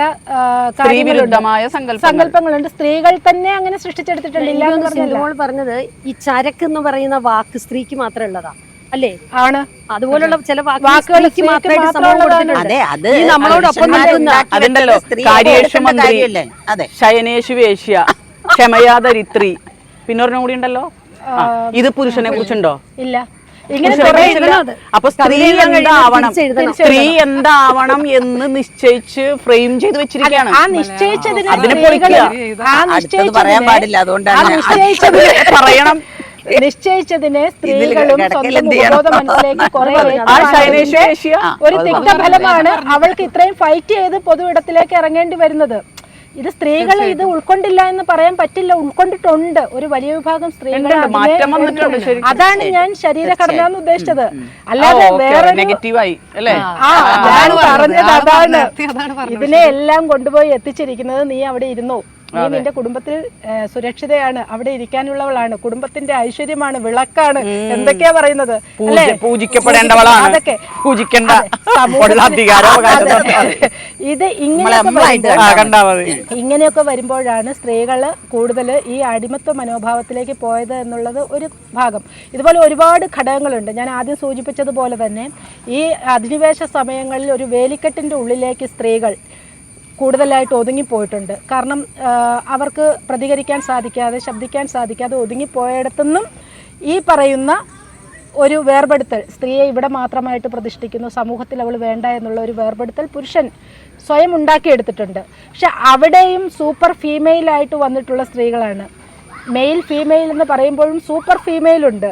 ആ സൂപ്പർ ഫീമെയിലായിട്ട് വന്നിട്ടുള്ളവരാണ് ഇതിനൊക്കെ എതിരെ ഫൈറ്റ് ചെയ്ത് ഇത് എല്ലാവർക്കുമുള്ള ഇടമാണെന്ന് വരുത്തി തീർത്ത്. ഇതൊക്കെ പറയുമ്പോഴും ഞാൻ ഒന്നുകൂടി അന്താരാഷ്ട്ര തലത്തിൽ എന്തെല്ലാം കാര്യങ്ങൾ നടന്നിട്ടാണ് അവസാനം 94-ലാണ് അല്ലേ IPU, ഇന്റർ പാർലമെന്ററി കൗൺസിൽ, ആ യൂണിയൻ 95-ലെ അന്താരാഷ്ട്ര വനിതാ ദിനത്തിന് മുമ്പായിട്ട്, ബീജിംഗിൽ നടന്ന വനിതാ ദിനത്തിന് മുമ്പായിട്ട് അതിലേക്ക് കൊണ്ടുവരുവാനുള്ള ഒരു കരട് രേഖ അല്ലെങ്കിൽ മാർഗനിർദ്ദേശം എന്നുള്ള രീതിയിൽ അവിടെ ചർച്ച ചെയ്ത് സ്ത്രീകൾക്ക് പൊളിറ്റിക്സിൽ ഈക്വാലിറ്റി, എവിടെയാണോ ബാലൻസ്ഡ് അല്ലാതെ സ്ത്രീകൾ നിൽക്കുന്നത് രാഷ്ട്രീയത്തിൽ, ഇവിടെ ബാലൻസ് ചെയ്യണമെന്നുള്ള ഒരു നയരൂപീകരണം പോലും നടന്നത് 94-ലാ.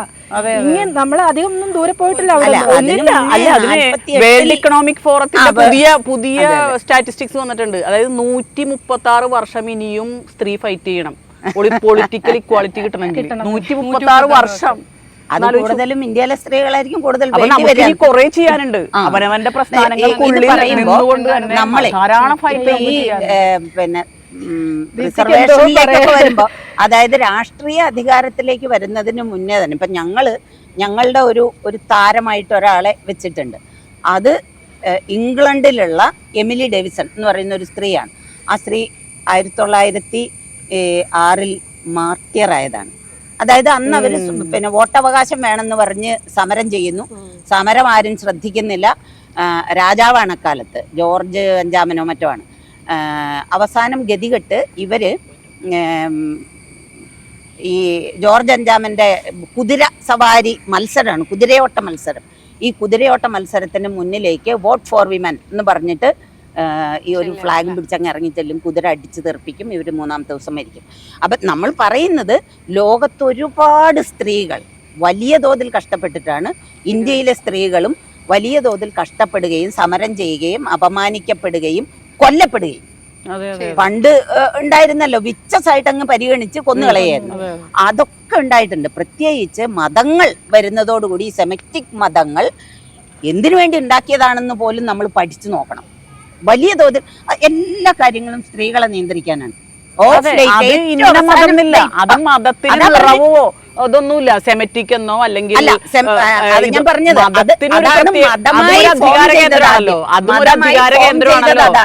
അതും ഒരു അധികാര കേന്ദ്രം. അധികാര കേന്ദ്രം പുരുഷൻ ഉണ്ടാക്കിയതാണ്. എന്തിനു വേണ്ടി? സ്ത്രീയെ നിയന്ത്രിക്കാൻ. ഞാൻ പറയുന്നത് എല്ലാ മതത്തെ പറ്റി ഞാൻ പറയാം. ഞാൻ ക്രിസ്ത്യൻ മതത്തിൽ ജനിച്ച ഒരാളാണ്. ബൈബിളിൽ പറയുന്നത് സ്ത്രീകൾ വായിക്കുന്നതാണ്. എല്ലാ ഞായറാഴ്ചയും ആളുകൾ ഇരിക്കുന്നിടത്ത് വായിച്ച് കേൾപ്പിക്കുന്നതാണ്.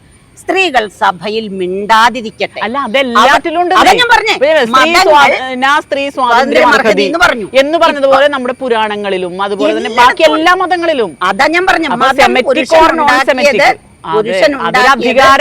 സ്ത്രീയെ നിയന്ത്രിക്കാൻ വേണ്ടിയാണ്. അതിനകത്ത് പറയുന്നതെല്ലാം സ്ത്രീ ഇന്നത് ധരിക്കരുത്, ഇന്നടത്ത് പോകരുത്, ഇന്ന നേരത്ത് കുളിക്കരുത്, ഇന്നപ്പ കുളിക്കരുത്, ഇന്ന ആരാധന ചെയ്യരുത്. ഇങ്ങനെ സ്ത്രീകൾക്ക് അരുത് നിർദ്ദേശിക്കുന്നതിൽ വലിയ പങ്കതിനുണ്ട്. മതങ്ങളെ പറ്റി പറഞ്ഞതുകൊണ്ട് പറയേണ്ടി വരികയാണ്, ഏറ്റവും അധികം ഈക്വാലിറ്റി റീച്ച് ചെയ്തിട്ടുള്ളത് യേശുക്രിസ്തു ആണെന്നാണ് ഞാൻ വിശ്വസിക്കുന്നത്. യേശുക്രിസ്തു മതമല്ല. യേശുക്രിസ്തുവിന്റെ പ്രീച്ചിങ്സ് ആണ് ബൈബിളിലുള്ളത്. ഇന്ത്യൻ കോൺസ്റ്റിറ്റ്യൂഷൻ പക്ഷെ എന്താണ് നടപ്പിലാക്കുന്നത്? നമ്മുടെ മതങ്ങളൊക്കെ അത് സെമിറ്റിക് ആയാലും നോൺ സെമിറ്റിക് ആയാലും ഒക്കെ അതിൽ രണ്ട് പക്ഷമുണ്ട്. നമ്മൾ അതിന്റെ അകത്തൂടെ സഞ്ചരിക്കുമ്പോൾ സ്ത്രീകൾക്ക് ഏറ്റവും കൂടുതൽ ഇമ്പോർട്ടൻസ് കൊടുക്കുന്ന ഒരുപാട് മിസ്ഇന്റർപ്രറ്റ് ചെയ്ത കാര്യമാണ് കുസുമ പറഞ്ഞത്.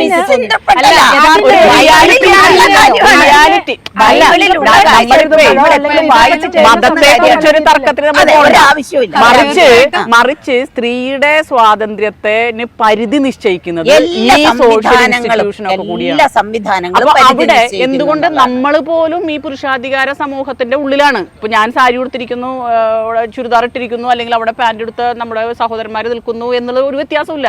അവരും നമ്മളും തമ്മിൽ ബയോളജിക്കലായിട്ട് വ്യത്യാസം മാത്രമേ ഉള്ളൂ. പക്ഷെ മനസ്സ്, പുരുഷാധികാര മനസ്സാണ് നമ്മുടെ എല്ലാവരും. അതുകൊണ്ടാണ് ഒരു സ്ത്രീക്കെതിരെ സാധാരണ പറയാറുണ്ട്, സ്ത്രീക്കെതിരെ സ്ത്രീകളാണ്. അമ്മയുടെ ഗർഭം മുതലേ നമുക്ക് കിട്ടുന്ന ആശയം എന്ന് പറഞ്ഞാൽ ഈ പാട്രിയാർക്കൽ സൊസൈറ്റിയുടെ കൾച്ചറാണ്. സ്ത്രീയെ ഇല്ലാതാക്കാൻ പറ്റുന്ന ഒരു മാർഗം മോറൽ സൈഡ് ചോദ്യം ചെയ്യുക എന്നുള്ളതാണ്. അങ്ങനെയാണ് ഒരു സ്ത്രീയെ ഇല്ലാതാക്കുക എന്നുള്ള ഏറ്റവും വലിയ മാർഗം. ആ മാർഗം വളരെ ഭംഗിയായിട്ട് അവർ ഉപയോഗിച്ചുകൊണ്ടേയിരിക്കുന്നു. സമൂഹം ഉപയോഗിക്കുന്നു, അധികാരം അറിഞ്ഞോ അറിയാതെ സ്ത്രീകൾ അതിന് നമുക്ക് ചെയ്യാൻ പറ്റുന്ന കാര്യം ചോദ്യം ചെയ്യപ്പെടേണ്ട ഒരു സംഗതി, ഏറ്റവും പ്രധാനമായിട്ടുള്ള ഒരു സംഗതി, ഒരു പുരുഷൻ അറിയാതെ എങ്ങനെ ഒരു സ്ത്രീ തെറ്റ് ചെയ്യും എന്നുള്ള ഒരു വലിയ എങ്ങനെ സ്ത്രീ ബൈബിളിൽ പാപിനിയായ സ്ത്രീയെ കല്ലെറിഞ്ഞു കൊല്ലാനാണ്. ഇവിടെ ഒറ്റയ്ക്ക് പാപം ചെയ്യില്ലല്ലോ. അന്നത്തെ കൺസെപ്റ്റിൽ പാപിനിയായ സ്ത്രീയെ പിടിക്കുന്നുണ്ട്. പക്ഷെ അത് ഇക്വാലിറ്റി ബിഫോർ ലോ അന്ന് തന്നെ ജീസസ് പറയുന്നുണ്ട്. പക്ഷെ നടപ്പിലാക്കുന്നത് അതെല്ലാം മാറിപ്പോയി. അതാണ് പറയുന്നത്. എന്തായാലും നമ്മൾക്ക് പറയാനുള്ളത് സംവരണം വേണം എന്നുള്ളതാണ്. ഈ 33% നടപ്പിലാക്കാതെ സ്ത്രീകൾ അവസരം തെളിയിച്ച് വരട്ടെ എന്ന് പറഞ്ഞിട്ട് ഒരു കാര്യമില്ല. അതിനുള്ള ഉദാഹരണമാണ് നമ്മൾ നേരത്തെ പറഞ്ഞ ഗൗരി അമ്മ, നമ്മൾ നേരത്തെ പറഞ്ഞ നിരവധി ആളുകൾ. ഈ ഇപ്പോ കേരളത്തിൽ ഒരു ടൈം മുഖ്യമന്ത്രി പുരുഷനും അടുത്ത ടൈം മുഖ്യമന്ത്രി സ്ത്രീയുമായാൽ വല്ല കുഴപ്പവും ഒരു കുഴപ്പവും വരില്ല. അപ്പൊ ഗൗരിയമ്മ മുഖ്യമന്ത്രി ആയേനെ, അല്ലെങ്കിൽ നമ്മുടെ പല നേതാക്കളും സ്ത്രീകൾ ബഹുമടി. ശൈലജ ടീച്ചർ മുഖ്യമന്ത്രി ആയേനെ, തീർച്ചയായിട്ടും മേഴ്സി രവി മുഖ്യമന്ത്രി ആയേനെ. അപ്പോ സ്ത്രീകൾ വളരെ ഇഫക്റ്റീവായിട്ട് പ്രവർത്തിക്കുന്ന, ലോകബോധമുള്ള, രാജ്യബോധമുള്ള, ജനാധിപത്യ ബോധമുള്ള, പൗരാവകാശങ്ങളെ പറ്റി ബോധമുള്ള സ്ത്രീകൾ ഉണ്ടായിരിക്കെ ആ സ്ത്രീകൾക്ക് അവകാശങ്ങൾ കിട്ടണമെങ്കിൽ, രാഷ്ട്രീയ അധികാരം കിട്ടണമെങ്കിൽ സംവരണമാണ് ഒരു കാര്യം കൂടി കൂട്ടിച്ചേർത്തോട്ടെ. ഈ 50% റിസർവേഷൻ എല്ലാ അർത്ഥത്തിലും ലോക്സഭയിലും പാർലമെന്റിലും വേണം. അത് ഈവൺ മിനിസ്റ്റർ നിങ്ങളോട് രാഷ്ട്രീയ പാർട്ടികളോട് വേറൊരു കാര്യം പറയാനുണ്ട്. അതിലേക്ക് എത്തണമെങ്കിൽ ഇപ്പൊ ചിലി പോലെയുള്ള രാജ്യങ്ങൾ, സ്കാൻഡിനേവിയൻ രാജ്യങ്ങൾ, അവിടെ ഒന്നും സംവരണമില്ല. പക്ഷെ സംവരണം ഉണ്ട്. എവിടെ? രാഷ്ട്രീയ പാർട്ടികളിൽ. പാർട്ടിയുടെ നേതാക്കളിൽ സ്ത്രീയും പുരുഷനും കൃത്യമായി വേണം, അംഗത്വത്തിൽ വേണം, അവരുടെ ലീഡർഷിപ്പിലും വേണം. അതായത് ഓഫീസ് ബെയറേഴ്സ് പ്രസിഡന്റായി ഒരു പോളിസി മേക്കിംഗ് രാഷ്ട്രീയ അധികാരം. UN-ന്റെ പഠനത്തില് നിക്കരാഗോ, അതുപോലെ ക്യൂബ, ഈ രാജ്യങ്ങളൊക്കെയാണ് ഏറ്റവും കൂടുതൽ ഉള്ളത്. ന്യൂസിലാൻഡ്, റുവാണ്ട, ഇതൊക്കെ ഏറ്റവും മുന്തിയ പരിഗണന. പാകിസ്ഥാനിലും ബംഗ്ലാദേശിലും പോലും സ്ത്രീയുടെ ഒരു സെക്കൻഡ്, സ്ത്രീയുടെ കരുത്ത് തിരിച്ചറിഞ്ഞ പുരുഷന്മാർ രാഷ്ട്രീയത്തിലുണ്ട്. ഇപ്പൊ ഈ വിമൺ റിസർവേഷൻ ബില്ല് നിയമസഭയിൽ പാർലമെന്റിൽ അവതരിപ്പിച്ച് ഡിസ്കഷന്റെ സമയത്ത് അന്ന് UPA അലയൻസ് ആയിട്ട് നിൽക്കുന്ന മുലായം സിംഗ് യാദവ് അദ്ദേഹം ചർച്ചയിൽ പങ്കെടുത്ത് പറഞ്ഞൊരു കാര്യമുണ്ട്. സ്ത്രീക്ക് 1 ഇഞ്ച് കൊടുത്താൽ 1 മൈൽ അവൾ എടുക്കും എന്ന് പറഞ്ഞുകൊണ്ടാണ് ഈ സാധനം കീറിയുന്നത്. അവര് ചോദിച്ചത് കൃത്യമായിട്ട് അറിയാം ആരുണ്ടാക്കും റോട്ടി എന്നാണ്. ഇവിടെയും അത് തന്നെയാണ്, പെണ്ണുങ്ങള് ഭക്ഷണം ഉണ്ടാക്കി കിട്ടില്ല. അതുപോലെ ഒരു യോജിപ്പ്, അതായത് ഈ കുടുംബത്തിന്റെ എല്ലാ ഉത്തരവാദിത്തങ്ങളും ചെയ്തിട്ട് സ്ത്രീക്ക് പുറത്തിറങ്ങാൻ കഴിയില്ല. അപ്പൊ എല്ലാ ഉത്തരവാദിത്തങ്ങളും ഷെയർ ചെയ്യണം. ആ ഒരു രീതിയിലേക്ക് നമ്മൾ വാദിക്കണം. അല്ലാതെ ഞാനെല്ലാം ചെയ്തിട്ടാണ് ഞാൻ പുറത്തേക്ക് വരുന്നത്, നെവർ, പാടില്ല. കാരണം പുരുഷൻ വളരെ ഫ്രീ ആയിട്ട് ചിന്തിക്കുന്നു, വായിക്കുന്നു, അത് എക്സ്പ്രസ് ചെയ്യുന്നു. അങ്ങനെ സ്ത്രീക്കും കഴിയണമെങ്കിൽ, രാഷ്ട്രീയത്തിൽ ശോഭിച്ച് നിൽക്കണമെങ്കിൽ അവൾക്കും ധാരാളം സമയം വേണം, വായിക്കാൻ സമയം വേണം, എക്സ്പ്രസ് ചെയ്യാൻ സമയം വേണം. അപ്പൊ ആ രീതിയിൽ നമ്മൾ തന്നെ മാറണം. സംവരണം വേണ്ടത് വീട്ടിലാണ്. അതെ, അതെ, അങ്ങനെ അതെ. ചെയ്യണം എന്നുണ്ടെങ്കിൽ ആദ്യം വേണ്ടത് സാമ്പത്തിക സ്വയം പര്യാപ്തത. അതെ, അതെ. അതില്ലാത്തിടത്തോളം കാലം ഒരു സ്ത്രീനെ സ്ത്രീക്കും ഈ പിടിച്ച് പറയുന്നതൊന്നും അതെ. അറ്റൻഡ് ചെയ്യാൻ കഴിയില്ല. അപ്പോൾ വളരെ ഗൗരവമായ ഒരു ചർച്ചയാണ് ഇവിടെ നടന്നുകൊണ്ടിരിക്കുന്നത്. അത് എനിക്ക് തോന്നുന്നത് പെട്ടെന്നൊന്നും എൻഡ് ചെയ്യാനുള്ള അതെ. ഒരു ഇതുമില്ല. പക്ഷെ നമ്മുടെ സമയക്കുറവ് കൊണ്ടാണ് നമ്മളിപ്പോൾ ഇത് അവസാനിപ്പിക്കുന്നത്. ഇപ്പം ഇതിൽ നിന്ന് നമുക്ക് എല്ലാവർക്കും മനസ്സിലാക്കിയിട്ടുള്ള ഒരു കാര്യം എന്താ വെച്ച് കഴിഞ്ഞാൽ എല്ലാവരും സ്ത്രീകൾ ഒരുമിച്ച് നിന്ന് അവരുടെ കാര്യങ്ങൾക്ക് വേണ്ടി പ്രവർത്തിക്കുക തന്നെ വേണം. കാരണം നമുക്ക് അവിടെ ഉണ്ടെങ്കിലും ചില സമയത്ത് നമ്മളിവിടെ ഉണ്ട്, ചിലപ്പോൾ പറയില്ലേ കരയണ കുട്ടിക്ക് പാലുള്ളൂ എന്ന് പറയണ മാതിരി ശബ്ദം ഉയർത്തിയിട്ട് ഞങ്ങളിവിടെ ഉണ്ട്, ഞങ്ങൾക്കുള്ളത് തരണം എന്ന് തന്നെ പറയണം. അത് എത്ര കാലം മുമ്പാണെങ്കിലും നമ്മൾ അതിന് വേണ്ടി മുന്നോട്ട് വരും തോറും തീർച്ചയായിട്ടും അതിനുള്ള മാറ്റം വരും. കുടുംബത്തിൽ തന്നെ നമ്മൾ തുടങ്ങണം എന്ന് പറഞ്ഞു. അവിടെ തന്നെ ആദ്യം വിജയിച്ച് തുടങ്ങിക്കഴിഞ്ഞാൽ ഓരോ ഓഫീസിലേക്ക് ബാക്കിയുള്ളിടത്ത് എല്ലായിടത്തേക്കും നമുക്ക് വരാൻ പറ്റും. ഇപ്പോൾ ഒരു ചിത്രം നമുക്കിപ്പോൾ പാഠപുസ്തകത്തിൽ വന്നിട്ടുണ്ട് എന്ന് ഇവിടെ പറഞ്ഞു കഴിഞ്ഞു. അങ്ങനെ വരുന്നതിൽ ഇനി വരുന്നൊരു തലമുറയിലേക്കെങ്കിലും ആ ഒരു മെസ്സേജ് വരുന്നുണ്ട്. അത് പറഞ്ഞിട്ട് ഇപ്പോൾ ഉള്ള നിങ്ങളെ മാതിരിയുള്ള വലിയ ഈ ആൾക്കാരെ നിന്ന് ഞങ്ങൾ പ്രതീക്ഷിക്കുന്നത് നിങ്ങൾ ഇനിയും ഫൈറ്റ് ചെയ്യുക തീർച്ചയായിട്ടും. കാരണം നിങ്ങളിപ്പോൾ എന്നിരിക്കുന്ന പദവികളിൽ നിങ്ങളെ മാതിരിയുള്ള ആളുകൾ തന്നെ വരണം. കാരണം സ്ത്രീകളുടെ പ്രശ്നങ്ങൾ മനസ്സിലാക്കാനും സ്ത്രീക്ക് വേണ്ടി സംസാരിക്കാനും നിങ്ങൾക്കേ സാധിക്കുള്ളൂ. അപ്പോൾ ഈ ഒരു ടോപ്പിക്ക് ഇതിവിടെ ഒന്നും അവസാനിക്കുന്നില്ല. ഇത് മുന്നോട്ട് വരുന്നവരെ ഞങ്ങൾ ഈ ടോപ്പിക്കുമായിട്ട് ഇവിടെ വരും. സ്ത്രീപക്ഷം എന്ന ഈ എപ്പിസോഡ് ഇവിടെ അവസാനിക്കുകയാണ്. നന്ദി, നമസ്കാരം. സ്ത്രീ സംരംഭകരുടെ പ്രശ്നങ്ങളും പ്രതിസന്ധികളും സ്ത്രീകൾക്ക് പറ്റുന്നത് ഞാൻ കാണുന്നത് അവർ വേണ്ട സ്റ്റഡി നടത്തില്ല. വേണ്ട സ്റ്റഡി നടത്തില്ല. സ്റ്റഡി ഇൻ ദ സെൻസ് നമ്മൾ അറിയണം, അതിന്റെ നിയമവശങ്ങൾ അറിയണം, അതിന്റെ മാർക്കറ്റ് നമുക്ക് കണ്ടുപിടിക്കാൻ പറ്റും എന്നുള്ള ഇപ്പൊ ഗവൺമെന്റ് ഇത് നടത്തുന്നു. ഇവര് തന്നെ ട്രെയിനിങ് കൊടുക്കുന്നുണ്ട്. പിന്നെ കീടെന്നും പറഞ്ഞൊരു ഓർഗനൈസേഷൻ ഉണ്ട്. അപ്പം അതായത് 10 ലക്ഷം രൂപ വരെ വായ്പ ആവശ്യമുള്ള ഏത് സംരംഭവും, കച്ചവടമോ മാനുഫാക്ചറിങ്ങോ സർവീസോ ആയിക്കോട്ടെ, അപ്പോൾ അവർ എടുക്കുന്ന വായ്പയുടെ 6%, പരമാവധി 6% ഇൻട്രസ്റ്റ് 5 വർഷത്തേക്ക് വ്യവസായ വകുപ്പ് റീഇംബേഴ്സ് ചെയ്ത് കൊടുക്കുന്നുണ്ട്. ഒരുപാട് സ്ത്രീകള് നമ്മളോടും പറയാറുണ്ട്, ഫാമിലിയിൽ നിന്ന് സ്ട്രഗിൾ ചെയ്താണ് ബിസിനസ് സ്റ്റാർട്ട് ചെയ്തത്, മെഷീൻസ് എടുത്തു, ഇനി എന്താ ചെയ്യേണ്ടതെന്ന് അറിയില്ല, ഞങ്ങൾ ആത്മഹത്യയുടെ വക്കിലാണ്, ബാങ്കിന്റെ ലോൺ അടയ്ക്കാൻ സാധിക്കുന്നില്ല, പിന്നെ ഫാമിലിയിൽ നിന്നാണെങ്കിൽ കുത്തുവാക്കുകൾ ഭയങ്കരം. എനിക്കിപ്പം 4 കുട്ടികളുള്ള അമ്മയാണ്, കുഞ്ഞുമക്കളാണ്. അപ്പോൾ അതോടൊപ്പം തന്നെ ഇപ്പം 4 ബിസിനസ് റൺ ചെയ്യുന്നുണ്ട് ഇത് കൂടാതെ. അപ്പോൾ നമ്മൾ തന്നെ എല്ലാം ഫോക്കസ് ചെയ്ത് ചെയ്യണമെന്ന് വിചാരിച്ചാൽ അത് ബുദ്ധിമുട്ടുള്ള കാര്യമാണ്. അപ്പം അത് തുടങ്ങുന്ന എല്ലാ ഓൺടർപ്രണേഴ്സിനായാലും, അത് സ്ത്രീകളാണെങ്കിലും അല്ലാത്തവരാണെങ്കിലും, അത് കൂടുതൽ എംഫസൈസ് ചെയ്യണം. കൺസിസ്റ്റൻ്റ് ആയിട്ട് നിൽക്കുക എന്നുള്ളതാണ് ഏറ്റവും പ്രധാനപ്പെട്ട ഒരു കാര്യം. അതിലേക്ക് ഇറങ്ങുമ്പോൾ പിന്നെ ഈ ഒരു വീട് ഫാമിലി പറയുമ്പോൾ ഞാൻ എത്തിയാൽ മാത്രമേ അതെല്ലാം സെറ്റ് ആവുള്ളൂ എന്നുള്ളൊരു ഐഡിയ മൈൻഡിലുണ്ടെങ്കിൽ അത് മാറ്റുക. കാരണം ആർക്ക് വേണമെങ്കിലും ചെയ്യാം. ഒരു ഗ്ലാസ് എടുത്ത് മാറ്റി വയ്ക്കാലോ കഴുകലോ അത് ആർക്ക് വേണമെങ്കിലും ചെയ്യാം. ഫുഡ് എല്ലാവരും കഴിക്കണതാണല്ലോ.